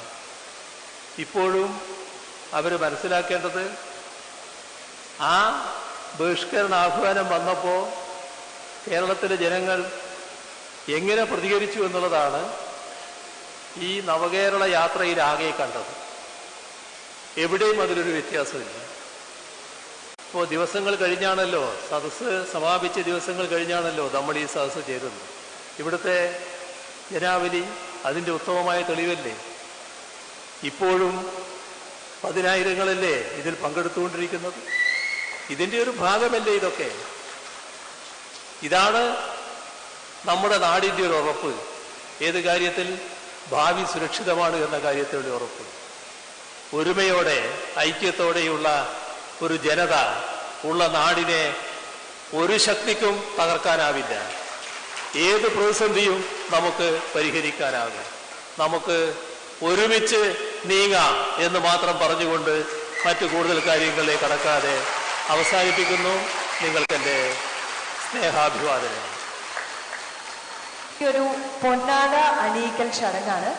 ലോക masters athletic meet, Asian meet, അങ്ങനെ നാഷണൽ ഇന്റർനാഷണലിൽ തുടർച്ചയായി മെഡലുകൾ സ്വന്തമാക്കിയ ശ്രീ MJ ജേക്കബ്, മുൻ MLA, അദ്ദേഹത്തിന് പൊന്നാടയെ അണിയിക്കുന്ന ഒരു മെമന്റോ കൊടുക്കുന്ന ചടങ്ങാണ്.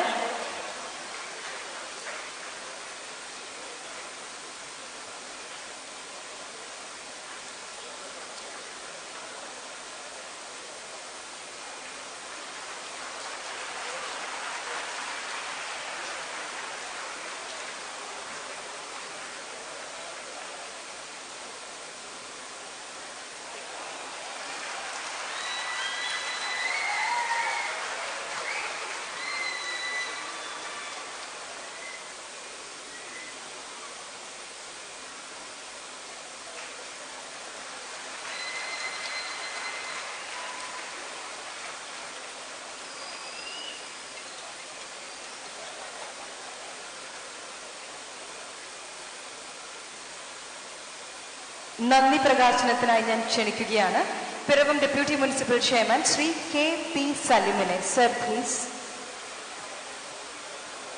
നവകേരള സദസ്സിൽ പങ്കെടുത്ത കേരളത്തിൻ്റെ ആദരണീയനായ ജനനേതാവ്, കേരളത്തിൻ്റെ ബഹുമാനായ മുഖ്യമന്ത്രി ശ്രീ പിണറായി വിജയൻ അവർക്ക് നവകേരള സദസ്സിൻ്റെ സംഘാടക സമിതിക്ക് വേണ്ടി നന്ദി പ്രകാശിപ്പിക്കുകയാണ്. കേരളത്തിലെ നവകേരള സദസ്സിൽ പങ്കെടുക്കുന്ന മുഴുവൻ മന്ത്രിസഭാ അംഗങ്ങൾക്കും ഒറ്റവാങ്ങിയിൽ നന്ദി പ്രകാശിപ്പിക്കുകയാണ്.